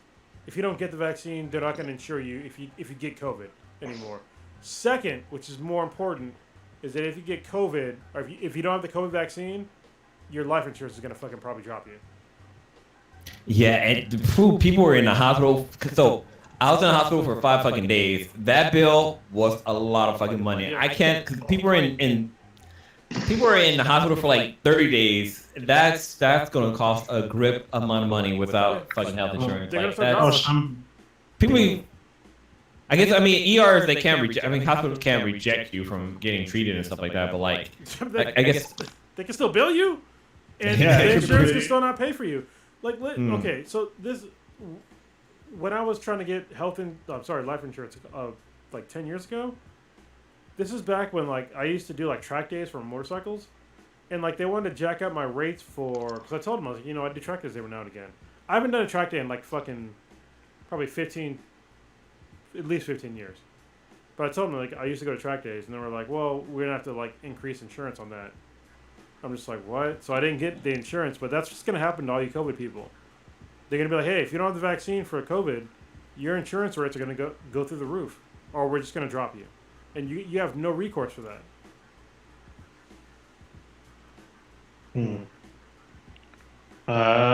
Who knows what's going to happen? But I know. Each state, depending on which state you're in, they're going to look at what kind of consequences they can give out for people who don't want to get vaccinated, and that's why a lot of people are like, "Well, you're forcing me to do something I don't want to do," and they're just like, "Well, it's No, that excuse is stupid. a choice." Listen, I didn't want to get a driver's license to drive a car, but I did. I didn't want to have the tip of my dick cut off when I was a baby. I gave no consent. Shit happened. Circumcision. I didn't want to. There's a whole bunch of shit I'd never wanted to do in my life, but I had to do. All these vaccinations that you have to do to fucking go to school. Yeah. These are whole. Nobody cares about what the fuck was in all these other vaccinations. Only this single one. And the other vaccinations, guess what? It was some real scientific medieval fucking shit that went in there, and nobody gives a fuck. Some of it. All of a sudden, nobody cares about that the mRNA vaccine is fucking aluminum free. Nobody cares about that shit anymore. Well, it's funny because the vaccine for the Black Plague, you're getting the fucking Black Plague. It's like a benign version of the Black Plague. It's basically this is one of my favorite. This is one of my greatest memory from school. Is that I remember we were watching a video about the Black Plague, and the guy who discovered a vaccine for the Black Plague basically left a sample of the Black Plague out overnight, and the virus died, and he's like, okay, I'm gonna inject this into the rats. The rats basically the immune system of the rats looked at the dead virus and was able to make a antibody for it, even though it wasn't inactive and stuff like that. And that's how the vaccine for the Black Plague happened. And people get fucking freaked out, like, oh, you're injecting me with the COVID virus, and I'm gonna get COVID, and blah blah blah, and I don't want to take it because I'm gonna get COVID. Oh, and it's that's how there's just shit out there that worked that way. I think the best one is I believe it's the polio vaccine, and this was in the 50s. This is in the 50s or late 40s. It was definitely after World War II. I don't remember how much further, but in order to make the polio vaccine, they had to use tissue from an aborted fetus. And a lot of people don't realize that these cells is basically stem cells, even though it's not from the spinal cord, but they use fetal tissue to help make a vaccine back literally 60 plus years ago.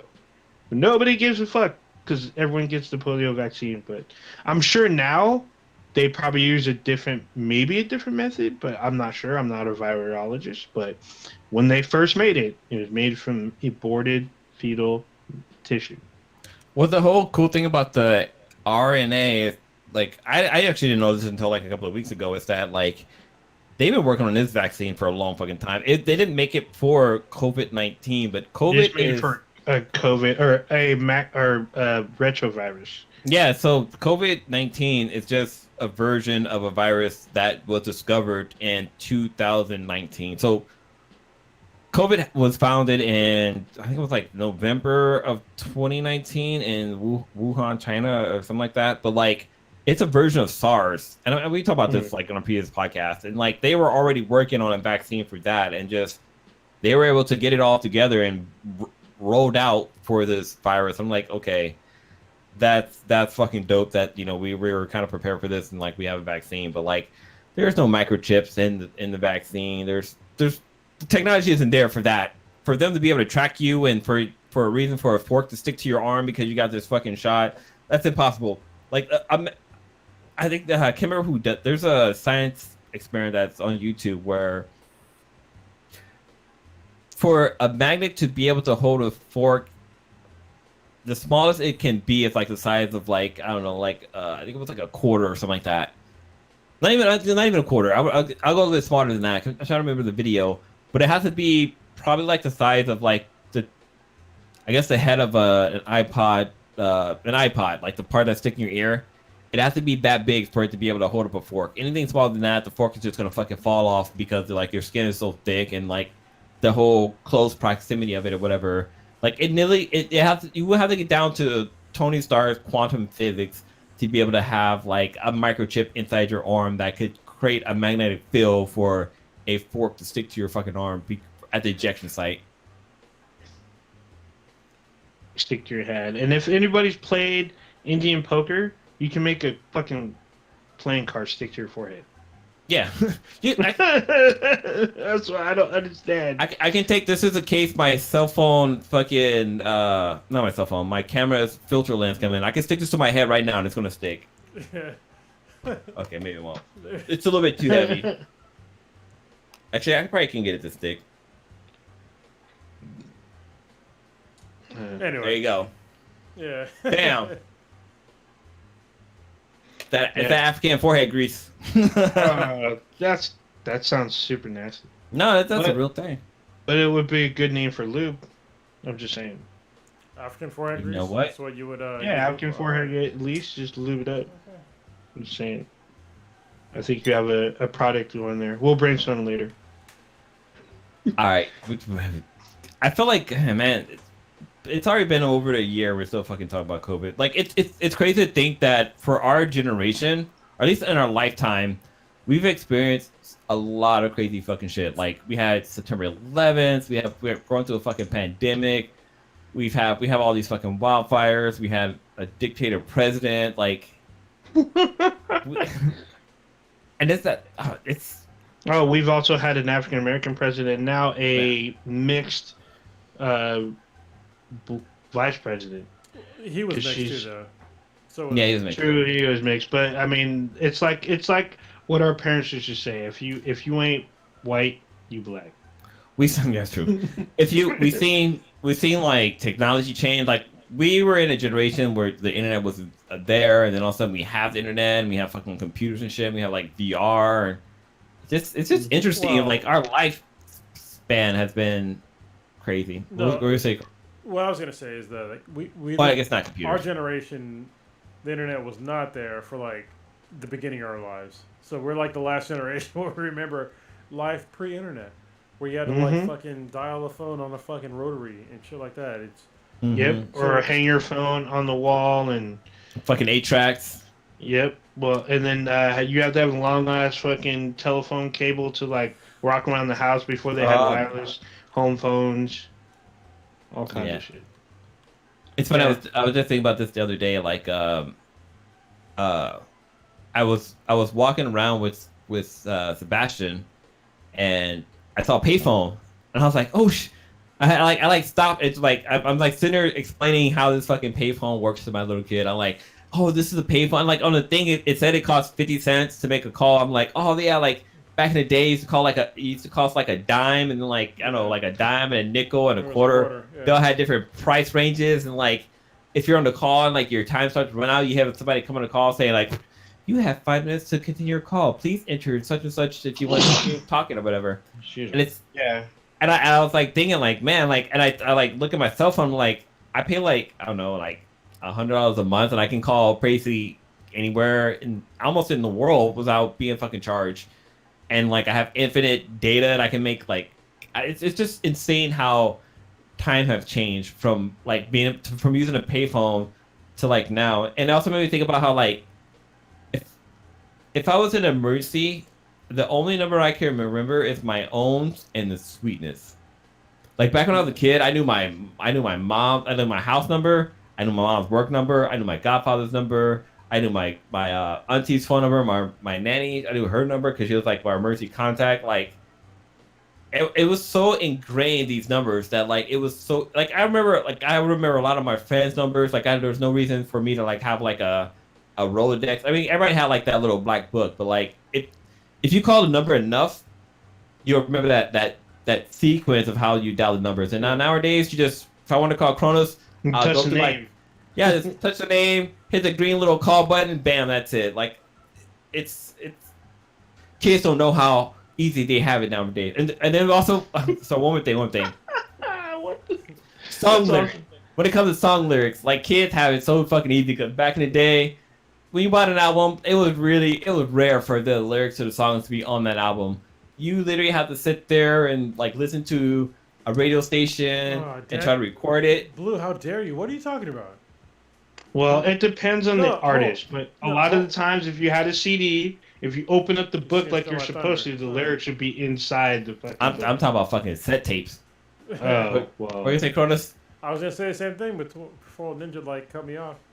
Oh, that's my bad. Yeah, the inside Yeah. of the booklet.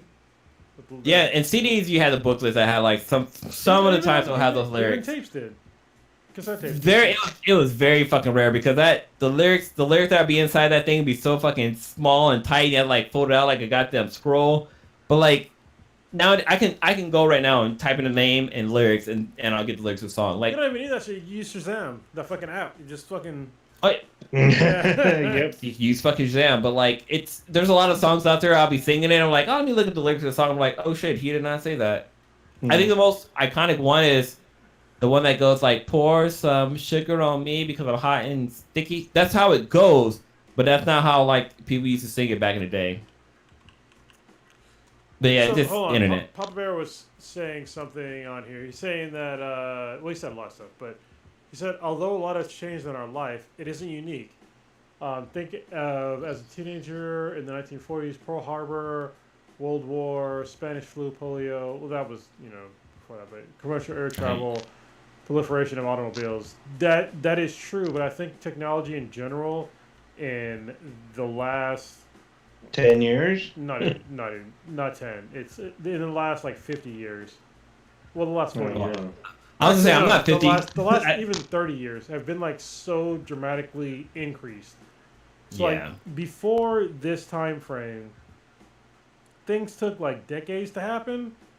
But like if you look at the internet right now, look at the internet's a perfect example. The internet for the vast majority of people was like accessible in like the maybe if you were lucky 90s. I was lucky I got the internet in the mid 90s. Yeah, but like so when I got my internet in the 90s, I had a 2.4 modem.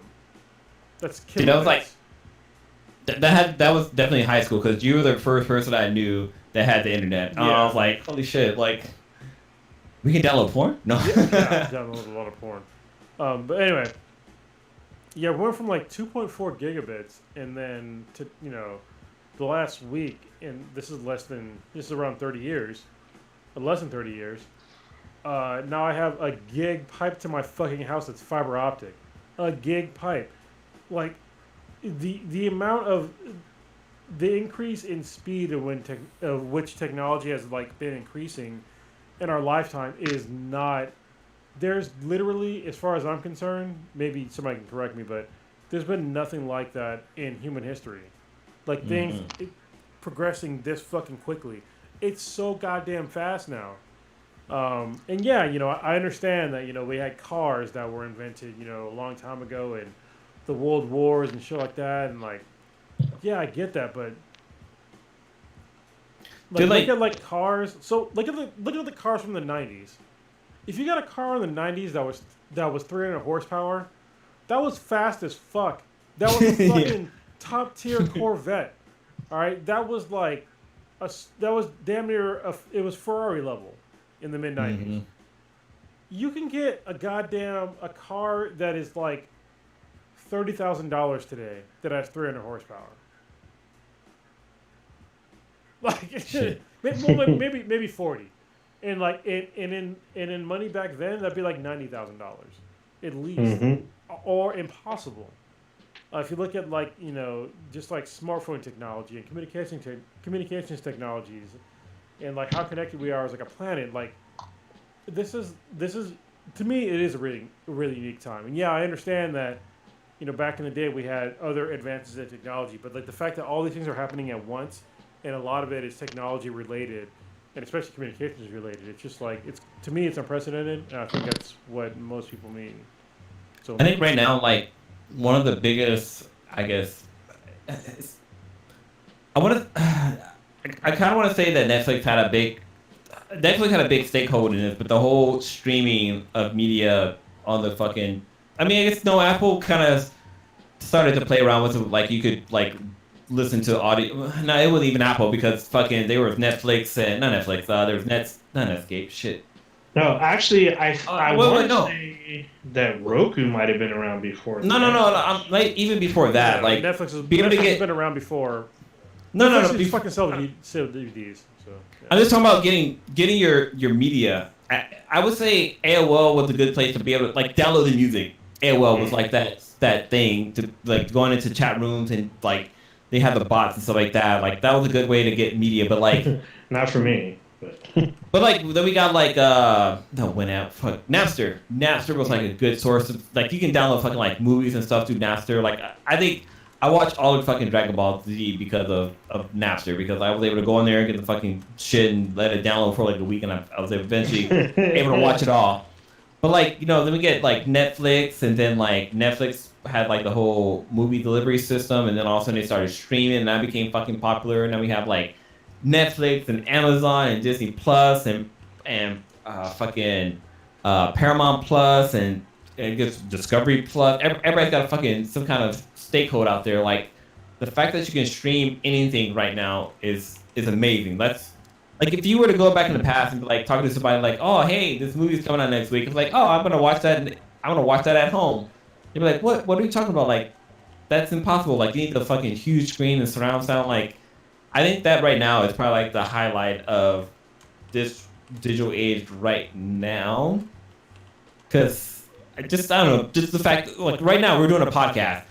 I'm here in Hayward, Cronus is in Hayward, and then Otis is over in Fremont. Like the fact that we're able to do this podcast remotely from, like I could probably be in fucking, I could be in Mexico right now. Yeah, I wouldn't even know. I can take away, I can have like some digital background for this or something like that. But like, technology has definitely came a long way, and it definitely made improvement to life. But it's also the reason why we are where we are because there's that shit fucking information that's being passed around, lies and propaganda and like misleading information, and that's kind of the downside of having technology.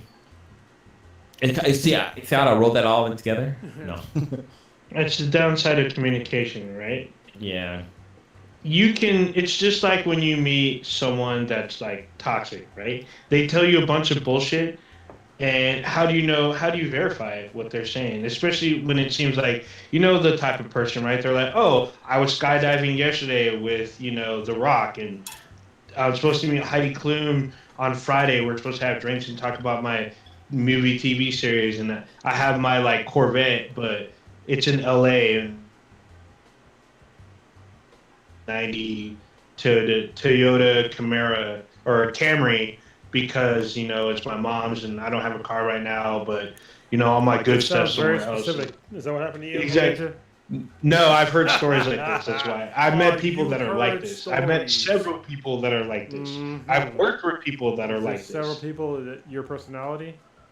No, these people are people that I've met, either worked with or had to interact with through my job. And they all fuck The Rock? No, they're just stories that they tell, and it's like you can put all that out there on the internet, and then how are you going to verify that? People can do cut and paste and make a picture, put them with celebrities, and be like, yeah, I was here, I did this with them. And, yeah, I thought was hilarious. I saw like a news story the other day, and it was like by some bullshit website, and it said that these pictures were taken before Photoshop existed. They have to be real. I'm like, no, bitch, you don't understand how, first of all, time in Photoshop works. Mm-hmm. I can take any picture from any time period ever and Photoshop it. That's how Photoshop works. That's how technology works. Because I can just scan it and then Photoshop it. But people are so fucking dumb that they don't understand that. Oh, if the picture was taken in 1950 or 1940 or whatever, you can't Photoshop it. It's like, no, that doesn't make any fucking sense. No. It's funny. So I walked away for a little bit. I was also thinking like another interesting thing about technology is that like, so growing up, I was a latchkey kid. If you don't know what that is, that basically means that you had a key that was on a string that you wore around your neck, and you would come home and your parents would not be home because they would be out fucking working. So you would unlock the door and you just go in, and you had responsibilities. Do your homework, clean your room, and you wait till your parents come home and make dinner or whatever. If the dinner wasn't already prepared or whatever. He's leaving out a key aspect on this. you have to keep the house clean and undisturbed and hope that Oh. your parents didn't notice you did disturb it, or you get your ass whooped. Anyway, Yes, keep and going. you could not have friends over. Yeah. That's another one. If you have friends over, you have to grab. But like, not like right now, there's like you have smart doors where you enter a fucking code and then like you basically fucking come home. Like there's like a keypad kid like that doesn't just roll off the tongue. Well, maybe I guess it will in the future. I'm a keypad kid. That sounds kind of cool. Never mind. Forget about that. But like, yeah, this is another one of those things. But then again, like a lot of parents don't let their kids come home by themselves. Like there's usually a parent here, or like they have like daycare or after school program and this and that. Like it's just times change. I mean, latchkey is. I was latchkey kid too since I was like 8 years old. But I don't want my kids to be latchkey because it kind of fucked me up as an adult. I mean, there's things that are surrounding latchkey. You know, like you have to really trust your kid through like other means to like have them be latchkey, and I think that is what most latchkey kids kind of forget, especially for black. The fear of violence is a real thing. I don't want my kids to fear me at all. So, yeah, I want to be there when they get home. That's true. Crazy. All right, we talk about the past. We talk about the present. Oh, we gotta talk about this because this is I think it's funny, but it's actually kind of fucked up. The milk crate challenge. Ah, Y'all shit. see this? Y'all see this shit? People building stacks of like the fucking pyramid of milk crates and trying to go through, and people are like, "Why the fuck are you doing this? Why the fuck are you going on these milk crates and falling on your fucking face, breaking your fucking body?" This is like great.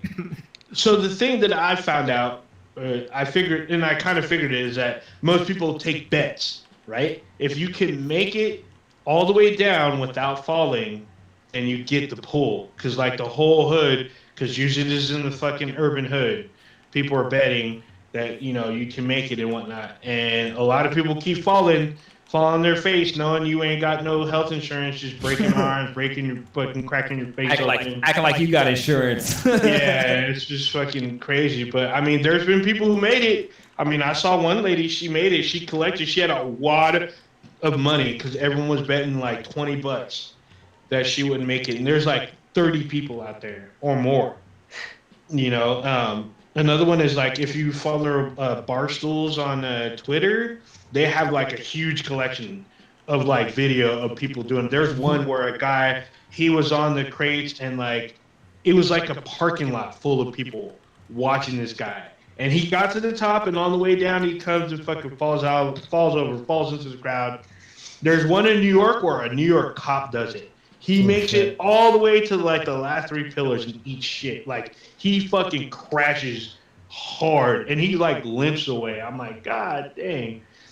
There's one where I saw a woman in heels, like platform heels, where the heel and the back was like square instead of like a stiletto heel. She makes it all the way through without falling.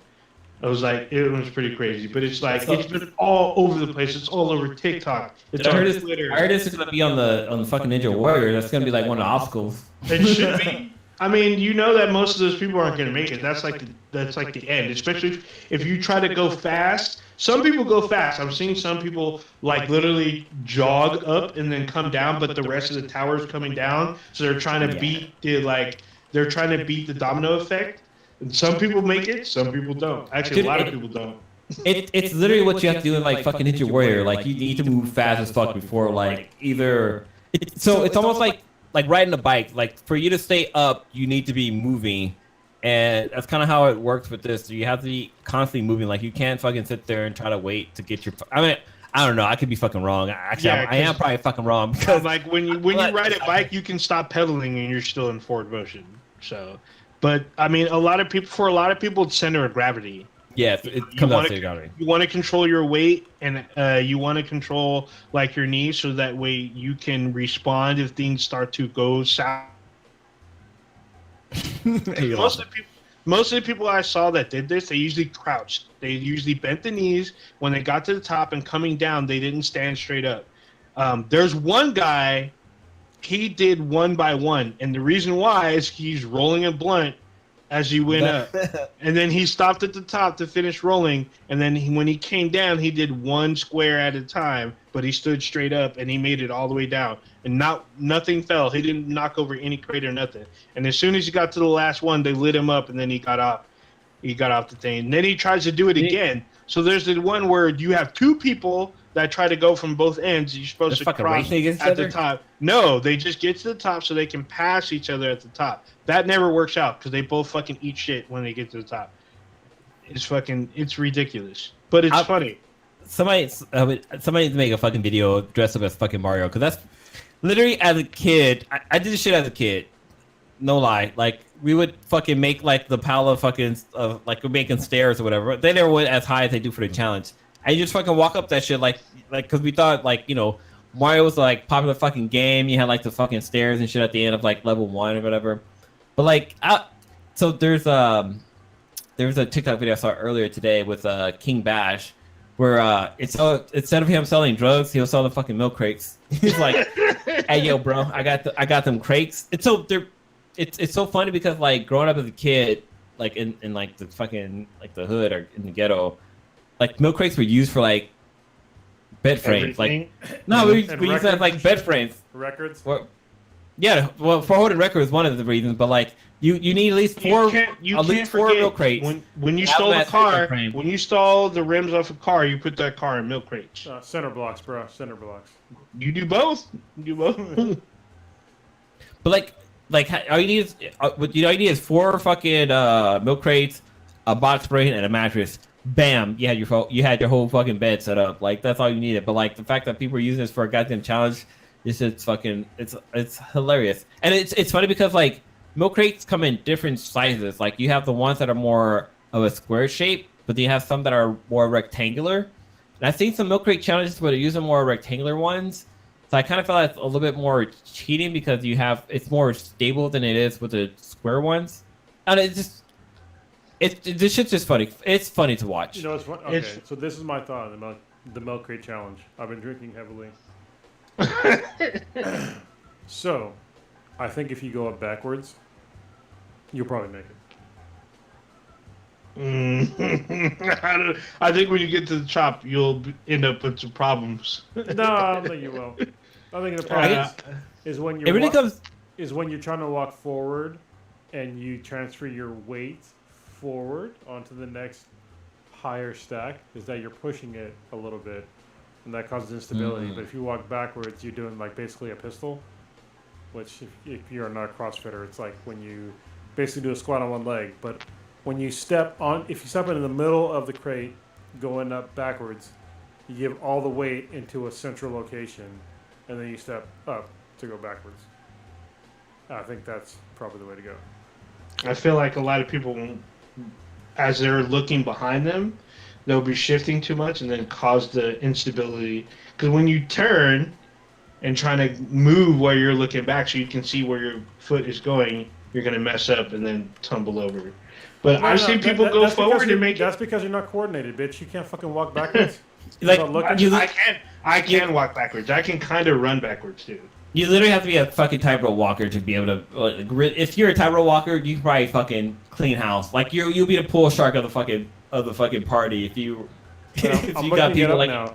Has somebody done it backwards? I think they have. I have no idea. I wouldn't be surprised. You're about to be surprised. Yeah. I'm watching this dude do it. Hold on. If he makes it, then I will. Y'all talk. I'm gonna see if he makes it. See if he makes it. I want to see it too. Damn. One of the best ones is the Dallas Cowboys mascot. He does the milk crate challenge in the suit, and he makes it. And it's funny because once he makes it, he knocks over the whole crate. He's like, fuck all of y'all. I don't know. I'm a little sussed on that one. Yeah, we can all see. Hold on. If he share a tab. Is there wires? Apparently, he won this going backwards. All right, so blue.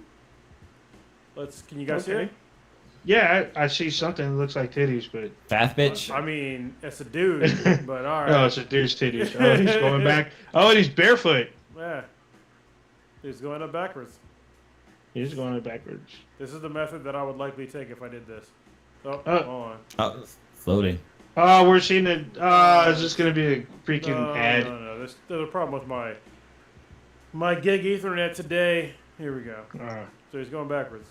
And this is what I was talking about. Like, as you go backwards, your weight shifts to where it's supposed to be.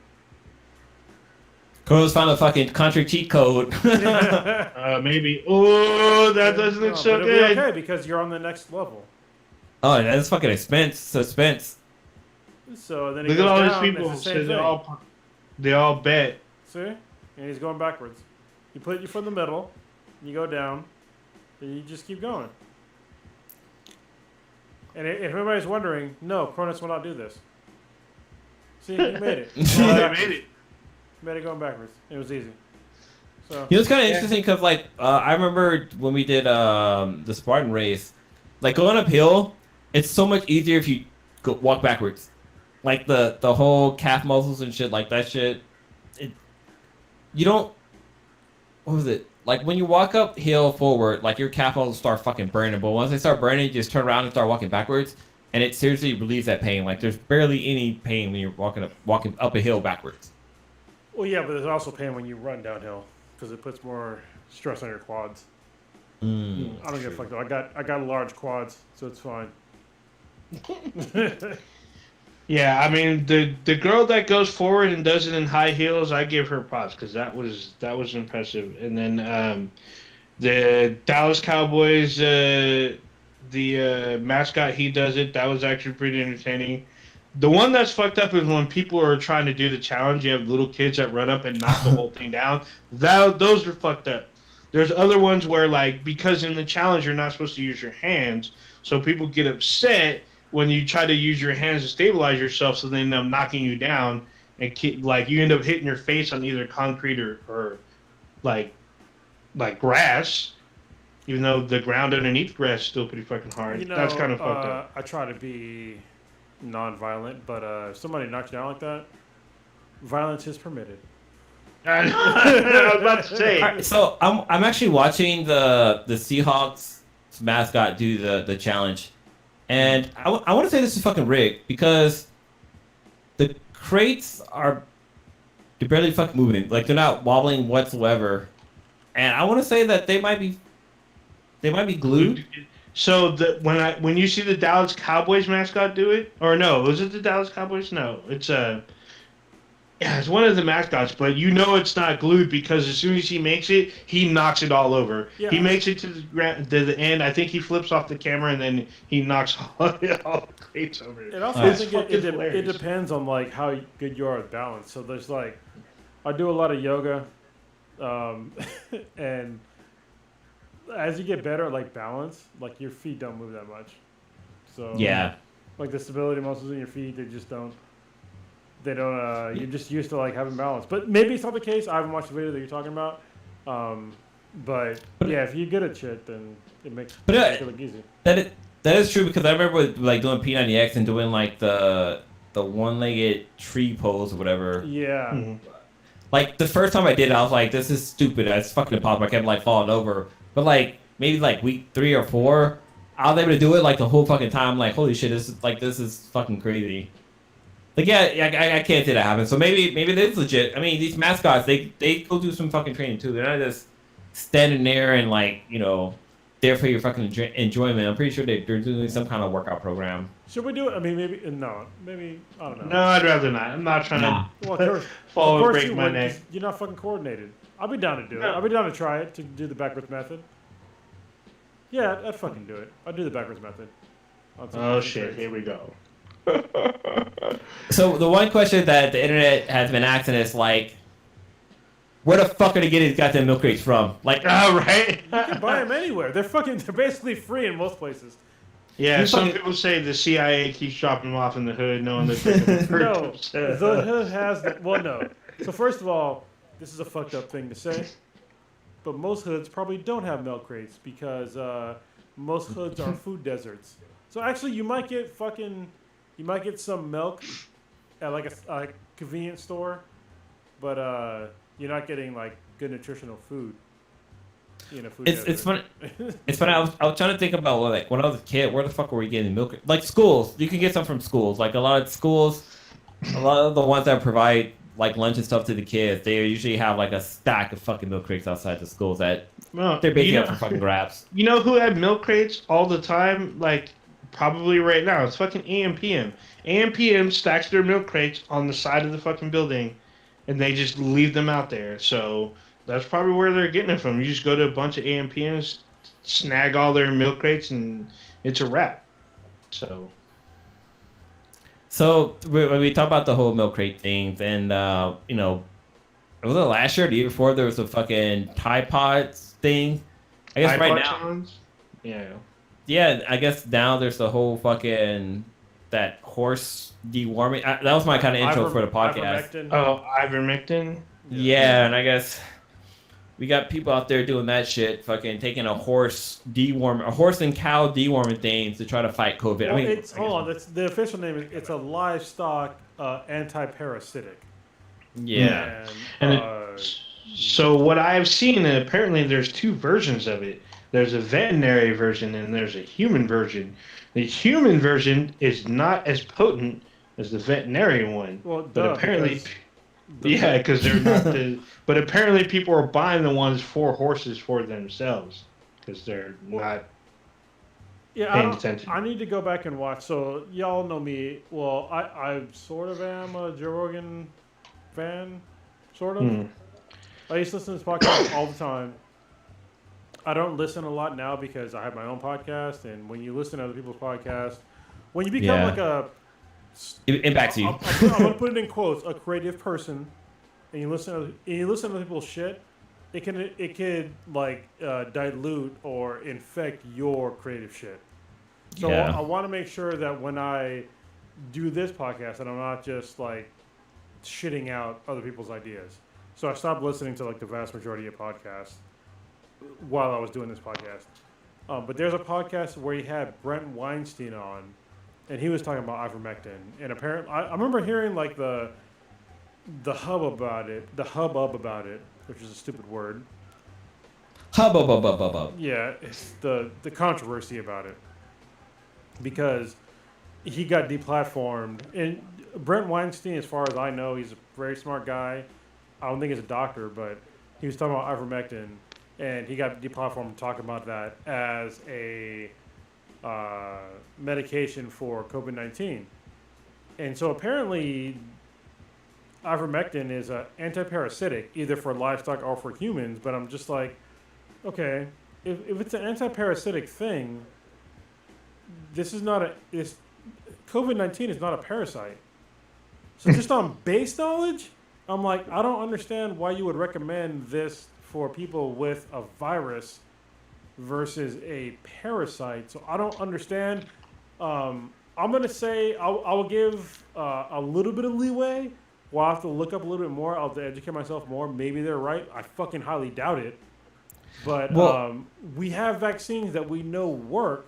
So why the fuck wouldn't you just take the vaccine rather than get COVID and take ivermectin, which is a anti-parasitic medication?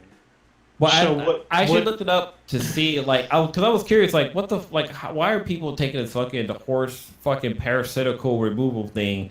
And I guess there was a study in Australia that found that it helps people with COVID, but it didn't say people. It was for animals that got COVID. Like, it's. I mean, we're animals, bro. We're animals, bro. I mean, technically we are animals, bro, but, you know, also we're human beings, which we're not fucking livestock, so. Yeah, it's. I like this, the article I read, I couldn't get the full story, and I was trying to find the whole Australia thing, and I couldn't fucking find it, but, like, it's. So there's a thing called a Darwin Award, and I was like, okay, there can't be that many fucking dumb people in the world, and like, hello. but then again, it also made me think of like, okay, why do we drink milk? Like somebody was out there was like, you know what? I'm thirsty. I'm gonna drink the liquid from this animal, and here we are, fucking drinking milk. Like, it's interesting. Like even think about like the Walking Dead. Like when the Walking Dead came out, it's like okay, this shit's fake. Like there's no way that the population is gonna allow this fucking virus to go global.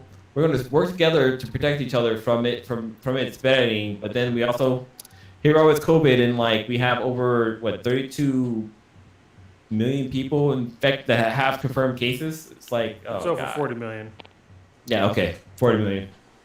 So I mean, in America alone. yeah, yeah,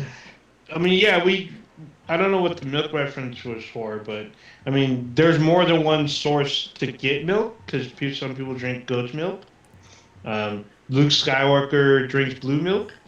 Just saying, but it's just funny to me. He's not real, by the way. I'm just to be clear. He still Luke drank milk. Skywalker does not exist. He doesn't, but he still drank blue milk. He still took that option of like, hey, now I'm gonna drink a fluid from another animal. Mm-hmm. He found him a source. And you can get that blue milk at Disneyland.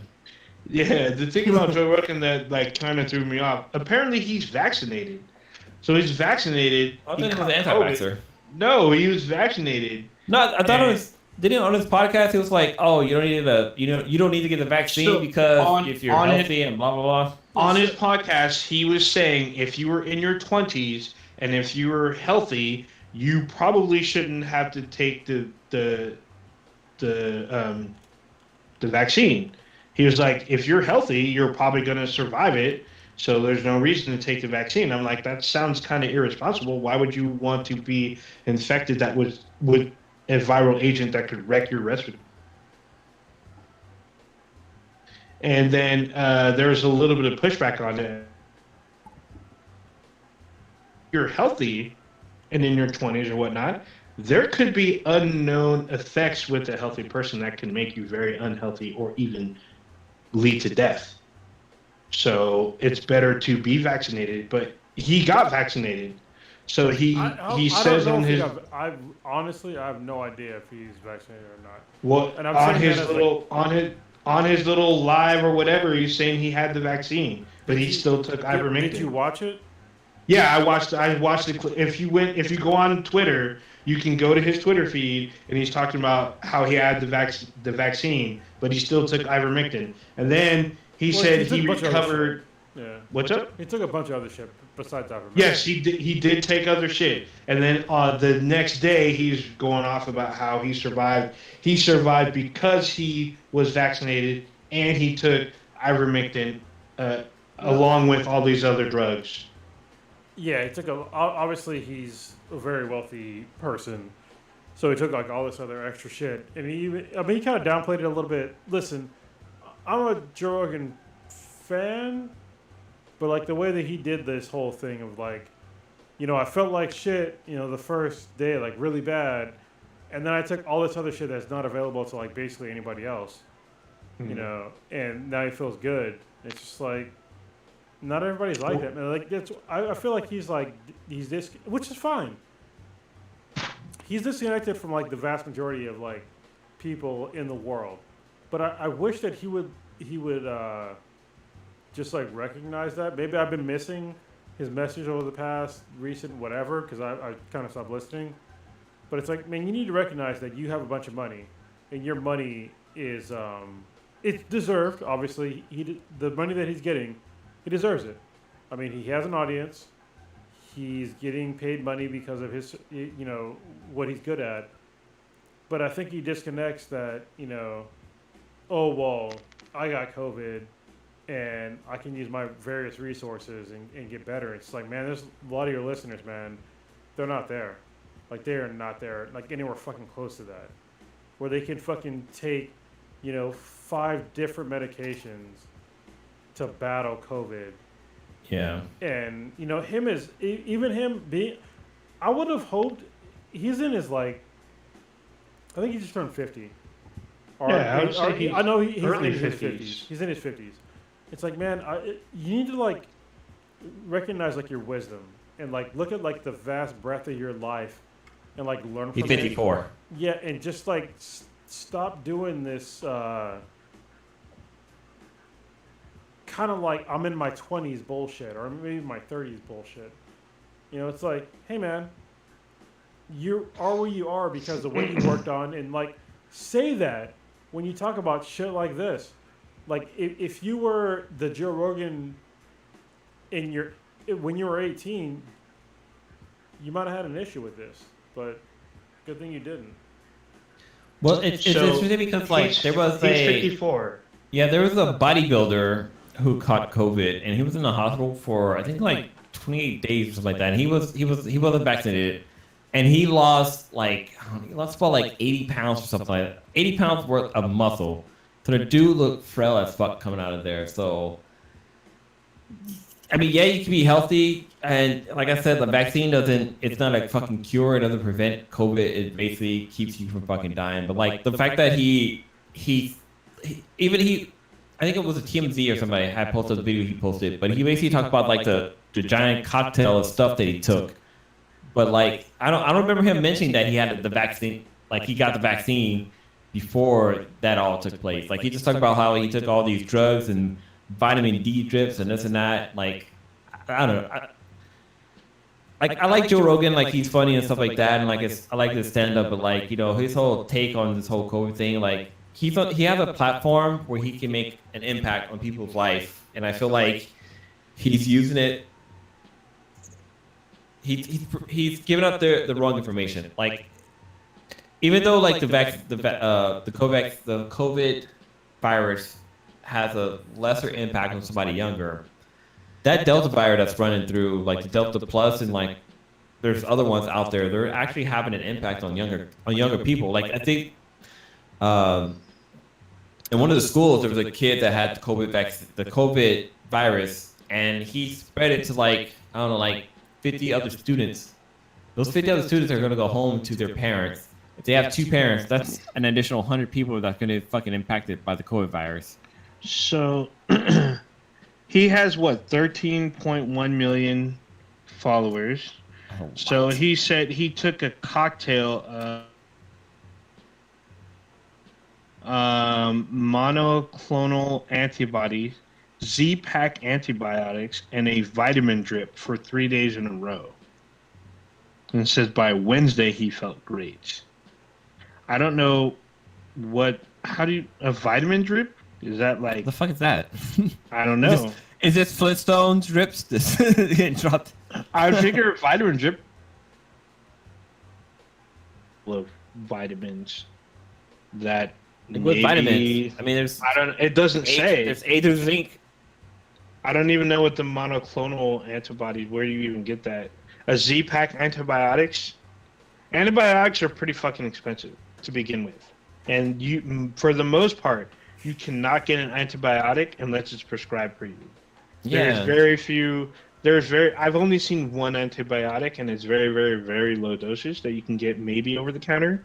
Everything else you need a prescription to get. It's super crazy, but I mean. He also talked about how like his main symptoms was like he only felt the symptoms on one day, and then after the cocktail he got, like he was fine like the next day, and it's like. So he says 3 days. Saturday, where is this? So Saturday he got tested. He said he had fever, sweat, and he said he pretty much knew what was going on. Then he said he threw the kitchen sink at it, so he took like a bunch of shit, including ivermectin. Wait, what? But once again, at least I didn't catch it, but in his little speech that he gave, he never said that he was vaccinated. I believe he does. I'm pretty sure. I caught like a portion of his video talking about him being. When I watched it, he didn't say anything about getting vaccinated, but you know. Yeah, it was like kind of cut off. It looks like it was a video from another video. No, it wasn't cut off. Well, no, what I saw, I don't know what you saw. What I saw was it looked like it was a continuation of another video, which I saw. I saw this on Twitter, where he was going off about what he took. So I watched it on Instagram. It didn't seem like it was cut off to me, but you know. Yeah, because Twitter and Instagram don't have the same limitations on video. video. Any of that. Well, how long is the video? It was about a minute and a half. I mean, Okay. Because like you can only show like maybe 2 minutes on Twitter versus on Instagram you can no. put What like the fuck are you 5 minute talking video. about? We can post this entire podcast on Twitter and it's fine. Yeah, Twitter doesn't have no limit on the length of video. On a link, no, but when you post an actual video, most of them are they're like 2 minutes or less. How can you differentiate a video from a link? Oh, a link takes you to an intermediary site. So if you posted a link, where would the link go? If you posted our link on Twitter, it would go to what? YouTube, SoundCloud? Yeah, still, you can. No, Versus- no. Actually, it would not. It would just. I will have an embedded video Yeah. of the podcast. It won't. It would be like it's like what I post like a video on Facebook. It will actually just show the video like where you can just push play. It doesn't actually send you. I mean, you can still click the link to take you to that page, but a video will be embedded inside of Twitter or Facebook. So let's see. Let me see. So on Joe Rogan's Instagram, he posted a video of him talking about the whole mirage of cocktails that he took, and he doesn't mention that he had the COVID vaccine. Well, like I said, I came into like part of the end of his video, so Okay. Anyway, you move the goalpost. That's what that's called. so I pulled a prodigy, sure. So let's. I guess It is what it is. Yeah, it is what it is. Let's wrap it up. All right. Uh, All right. Well, to wrapping it up, Ninja, what you got populating this weekend? so Until the next podcast. Well, to the next podcast. So I'm trying to see Shang-Chi. Anyway, sorry, I just checked just to make sure, old ninja. Maybe I was fucking crazy. I looked at so the podcast that we're doing right now. Mm-hmm. When we tweeted it out that we're doing a live stream, if you just click on play on the video, it plays our actual live stream. It doesn't. There's a link, but it's embedded. That's what Blue was talking about. Mm-hmm. So it'll just play. It doesn't matter where the fuck it's from. It'll play because it's embedded. I'm talking about if, like, let's say you do a Twitter post. I don't Are you want really to show gonna do it this? to you. No, I'm not going to do this, but I'm just saying, like, I posted to Twitter, like, videos, and this file size is, like, this too big. Like, you can't, like, it wasn't a link, though. It was the actual video file. That's what I'm saying. Bro, we've done a podcast for the past 2.5 hours, almost. Mm-hmm. And I literally just clicked on our live stream link. You press play, and it starts playing our video right now in Twitter. Okay. See, I don't think Joe Rogan was vaccinated because like I'm trying to find like some kind of comment of him saying that he was vaccinated and like he was very anti-vax. I mean he probably could have done it down low and just did not fucking talk about it whatsoever. But like it's just I don't everything's talking about him getting fucking COVID. Which I mean, if he was vaccinated, him getting COVID would make everything a lot of fucking worse too, because his follow through would be like, "Oh, you will still get COVID if you have the vaccine. Why should I get the vaccine?" and blah blah blah. But if he would have just said like, "I have the vaccine. This really helped me get over it. Like the symptoms were mild. They only lasted a day," and he doesn't talk about all the fucking giant cocktails of stuff he took, would have been in a higher light, whatever. No, let's just. I want to get over it because.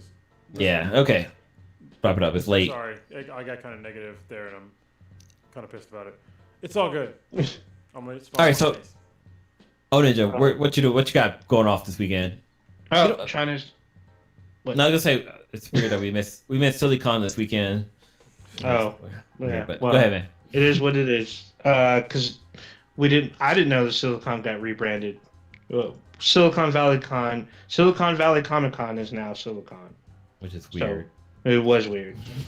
But anyway, I'm trying to see Shang-Chi sometime in the near future. I don't know if that's going to happen because there's a lot of stuff going on out there. There's still a lot of uncertainty, so I may wait. I may just risk it. I mean, I have my mask and whatnot, vaccinated, so I still may try to see it like in an early day, so there's less people. So But wait, we'll that's see. not gonna be on Disney Plus. No, this is, they Wow. said theater only. Because So- I mean, we got Black Widow on Disney Plus, and that was like Mhm. last month. But then they got sued, so remember they're learning. Yeah. They should probably Yeah. change their contracts. I really want to watch Shang-Chi Me too. at home. I'm not going to the fucking theater to watch that shit. So Yeah. Simu Liu, I like you, dude. I think you're a great actor, but I ain't watching fucking Shang-Chi in a theater. So I hope that Disney and Marvel start renegotiating contracts because I feel like they set him up for failure with this movie. They should have just pushed it back. But I think it's like their fake diversity bullshit. It's like this is a diverse movie, and they're just hanging him out to dry. And I think he's gonna get fucked, and he's probably not gonna get a good acting role for a long. I hope this doesn't happen, but this is what I see happening because he's an Asian male who is masculine, and I think that he's probably gonna be fucked for his career for the next at least 5 years. I hope it doesn't happen, but this is what I foresee happening. Negro Damas, bitch. Damn. So yeah, I'm gonna try to support the movie sometime this weekend. We'll see what happens. I'm gonna try to watch the Doug's Days to support my dude Ed Asner. So I'm a big fan. I mean, I know the show's gonna be about the dog, but Ed Asner's in the show. It'd be nice to see how. Oh, you're talking about the new Up movie. Yeah, or it's just TV series. It's a series. Oh, I didn't know that. Yeah. It's on Disney Plus already. But it's all the. Oh, it is. Yeah. It came out like. I think it came out 5 Monday. days ago, or something. Yeah, it came out real. It just got released. Very fucked up. recently. I saw the trailer and I was like, yes, I'm in. I didn't. Oh yeah, it's already out. Already out. I'm probably gonna watch that recently, or soon. I'm sorry. Yeah, there you go. Yeah, I'm gonna watch it soon. What else was I planning on doing? I was gonna go to the beach, but like air quality is probably gonna get worse because there's the fire up Northern California is getting south, hitting South Lake Tahoe. Yeah, South Lake Tahoe. So we're probably gonna see more smoke and like a red sun and a blood moon. No, Oh man! I mean, good thing Two Man isn't around here. Oh, Ninja, we're probably not going to see smoke from Tahoe because the air blows the other way. Yeah, well, I saw it was going towards like Nevada, but I mean, it could come swing south next week. That's highly Because unlikely unless like The fire moves further south. it is Again, really fucking far fire. south, and Or also south. the wind from the ocean would have to reverse course, which is probably not going to happen. So the fire in Tahoe is unlikely to affect us because it's very far, and wind from the ocean blows from west to east from where we are. Right. I think So- there've been What? times where it's gone the other way, but I mean, it's just distance is short, so yeah. It's not in the Bay Area, yeah, but it's like Yeah. not from fucking Tahoe, man. It's like, Yeah, not from Tahoe, yeah. It's not close. That close anyway. It's close as far as the world goes. Yeah. So I'm probably just gonna be staying in a bit. Maybe finally play Ghost of Tsushima, but because I haven't touched any of that stuff recently, even though I paid for it. Yeah, not a whole lot going on. Oh, I am gonna watch. What do you call it? Star Trek Lower Decks, because that's been actually pretty funny recently. But other than that, not a whole lot going on. Nice. O Ninja doing O Ninja shit. Okay. Kronos, what you got populating this weekend? Until the next podcast. So I took off this week of work because I needed some time off, and we got some shit done around the house. And yeah, sorry about last week. First of all, because we didn't have a lot of people on the podcast, so it's gonna be me and Old Ninja, and I was like, It's we'll just black. put out, yeah, we'll put out another podcast. and get it out there for y'all. So hopefully you like this podcast where at least 3 of us are together and we're doing our thing. So yeah, sorry, but yeah, we'll keep it rolling. Hopefully we'll have on because I really wanted to have on Prodigy this week to talk about the women's rights issues, and actually might just have K-Mac on like a separate podcast to like talk about it from like a woman's point of view, because I think like dudes talking about it is not given. It's not even when I was talking about it. It's I don't feel right. I need to have a woman's point of view on it. I know how I feel about it, but I'm not a woman. You know who you need to get is Nicole. Like she would probably be a good person to have on the podcast to talk about that. I could probably get them both on because obviously, yeah, she's gonna get her. It's funny is that K-Mac is getting her haircut by Nicole on Friday. So I know what Sweetness is looking to get her hair done. I wonder if Nicole will be done because I know Nicole. She's limited to who she's fucking having her hair and work done done too. So if you talk to her, she'll probably do it. But you're right. She's very limited on what but I think if you talk to her, yeah, she'd do it. Well, I gotta say the Sweetness will be down too because it's like, it's trusting somebody you don't know to cut your hair for a lady that's like, it's like being black having somebody cut your hair. Well, it's you just don't go to anybody. This is how you get. I'm trying to think of her name on the podcast. Walter Payton? Is that what we're still calling her at this point in time? The Sweetness. The Sweetness, yeah. Which is also Walter Payton. Anyway. No, it's just Sweetness. Yeah. I don't watch sports. Football. Yeah, I know. You should both go down to, or up to, or east of where Nicole is, because she lives on a farm, a legit farm. Mm-hmm. If you want to see some baby goats and some like really friendly animals and get her haircut, it's a great idea. Because yeah, when I went there and I was like, oh, these animals are, I was really kind of a little skittish when I first saw like these large farm animals, but they were all cool as fuck. Nice. So yeah, and she like where she does her haircuts and stuff is like, it's really cool, like relax and shit. So during the pandemic, just a fun fact is I cut the Sweetness hair, followed some YouTube video, and it actually came out pretty good. So props to myself. Did it? I mean, everybody else's hair was all fucked up, so I mean, it could have been worse. No, at least it looked like Lola's. I was gonna say that, but I was like, maybe I shouldn't. But yeah, that was terrible. I used scissors and not clippers. Yeah. You got anything else happening this weekend? No, I don't know what the fuck is going on. I don't know what's going on this weekend. There was something that was supposed to go on, but I think Blue canceled and I have to cancel as well. Yeah. And I'll probably shout out to him tomorrow. Yeah, shout out to Professor Dagenstein. He's getting married to his Juliet this weekend.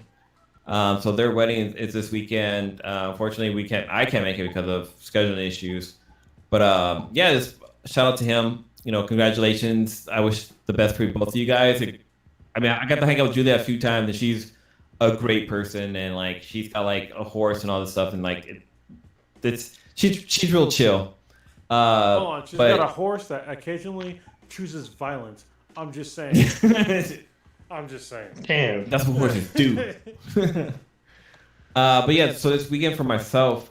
So last week, so the reason why one of the reasons why we didn't have the podcast last week was that the Sweetness and I, our anniversary was last week. Fuck yeah. And it was our first time having a chance to go out and do something with our kids. We already get a babysitter to watch little Bash, and like it just.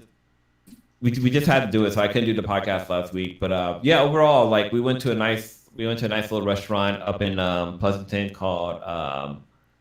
It says if you look at the wording, it says Bar One, but I guess it's pronounced Baron or something like that. But it's a really nice restaurant. Like I got a really great filet mignon, and like their old fashioned was on point. But I actually started off with the Manhattan, which I haven't had in a while. Like the Manhattan got me into my old fashioned, but the Manhattan was like, it was fucking perfect. And the Sweetness she got her sidecar. So if you went to our wedding, you know that like his and her drinks was old fashions, and a sidecar. And overall, the restaurant was really good. We've been there before. It's like our maybe like fourth or fifth time going there. It's really great. And our anniversary gifts, we have really good. So it's funny because like for our anniversary, for our gift exchange, like we don't ask the person what they want. We just buy fucking like whatever the retreat, whatever it says for that year anniversary. You buy something that's related to it, and it's a lot of fun. But I kind of went a little bit overboard with things, but yeah, overall it was a lot of fun. Like being able to get out for the first time in like months since little Sebastian was born was great. But yeah, so I watched on Netflix. There's a no Netflix, it's Netflix on Hulu. There's a movie called Vacation Friends with John Cena. I think he's in it. I didn't say him in it, but John Cena's in it, and Odin is in it too. What? Orange is in it. So there's the guy from Get Out that played the TSA agent person. Yeah, he's in it, and it's fucking funny. It's a lot of fun. It's a good watch. It was like easy to. It was so much fun to fucking watch it. But yeah. So anyways, anyway, I'm looking forward to Ella or the Cinderella movie that's coming out on Amazon this week on Friday with Camila Cabello. It's kind of a different twist on the whole Cinderella story. I thought that was out. I thought that was out already. I thought so too, but yeah, I guess it got pushed back to this Friday, so I'm looking forward to that.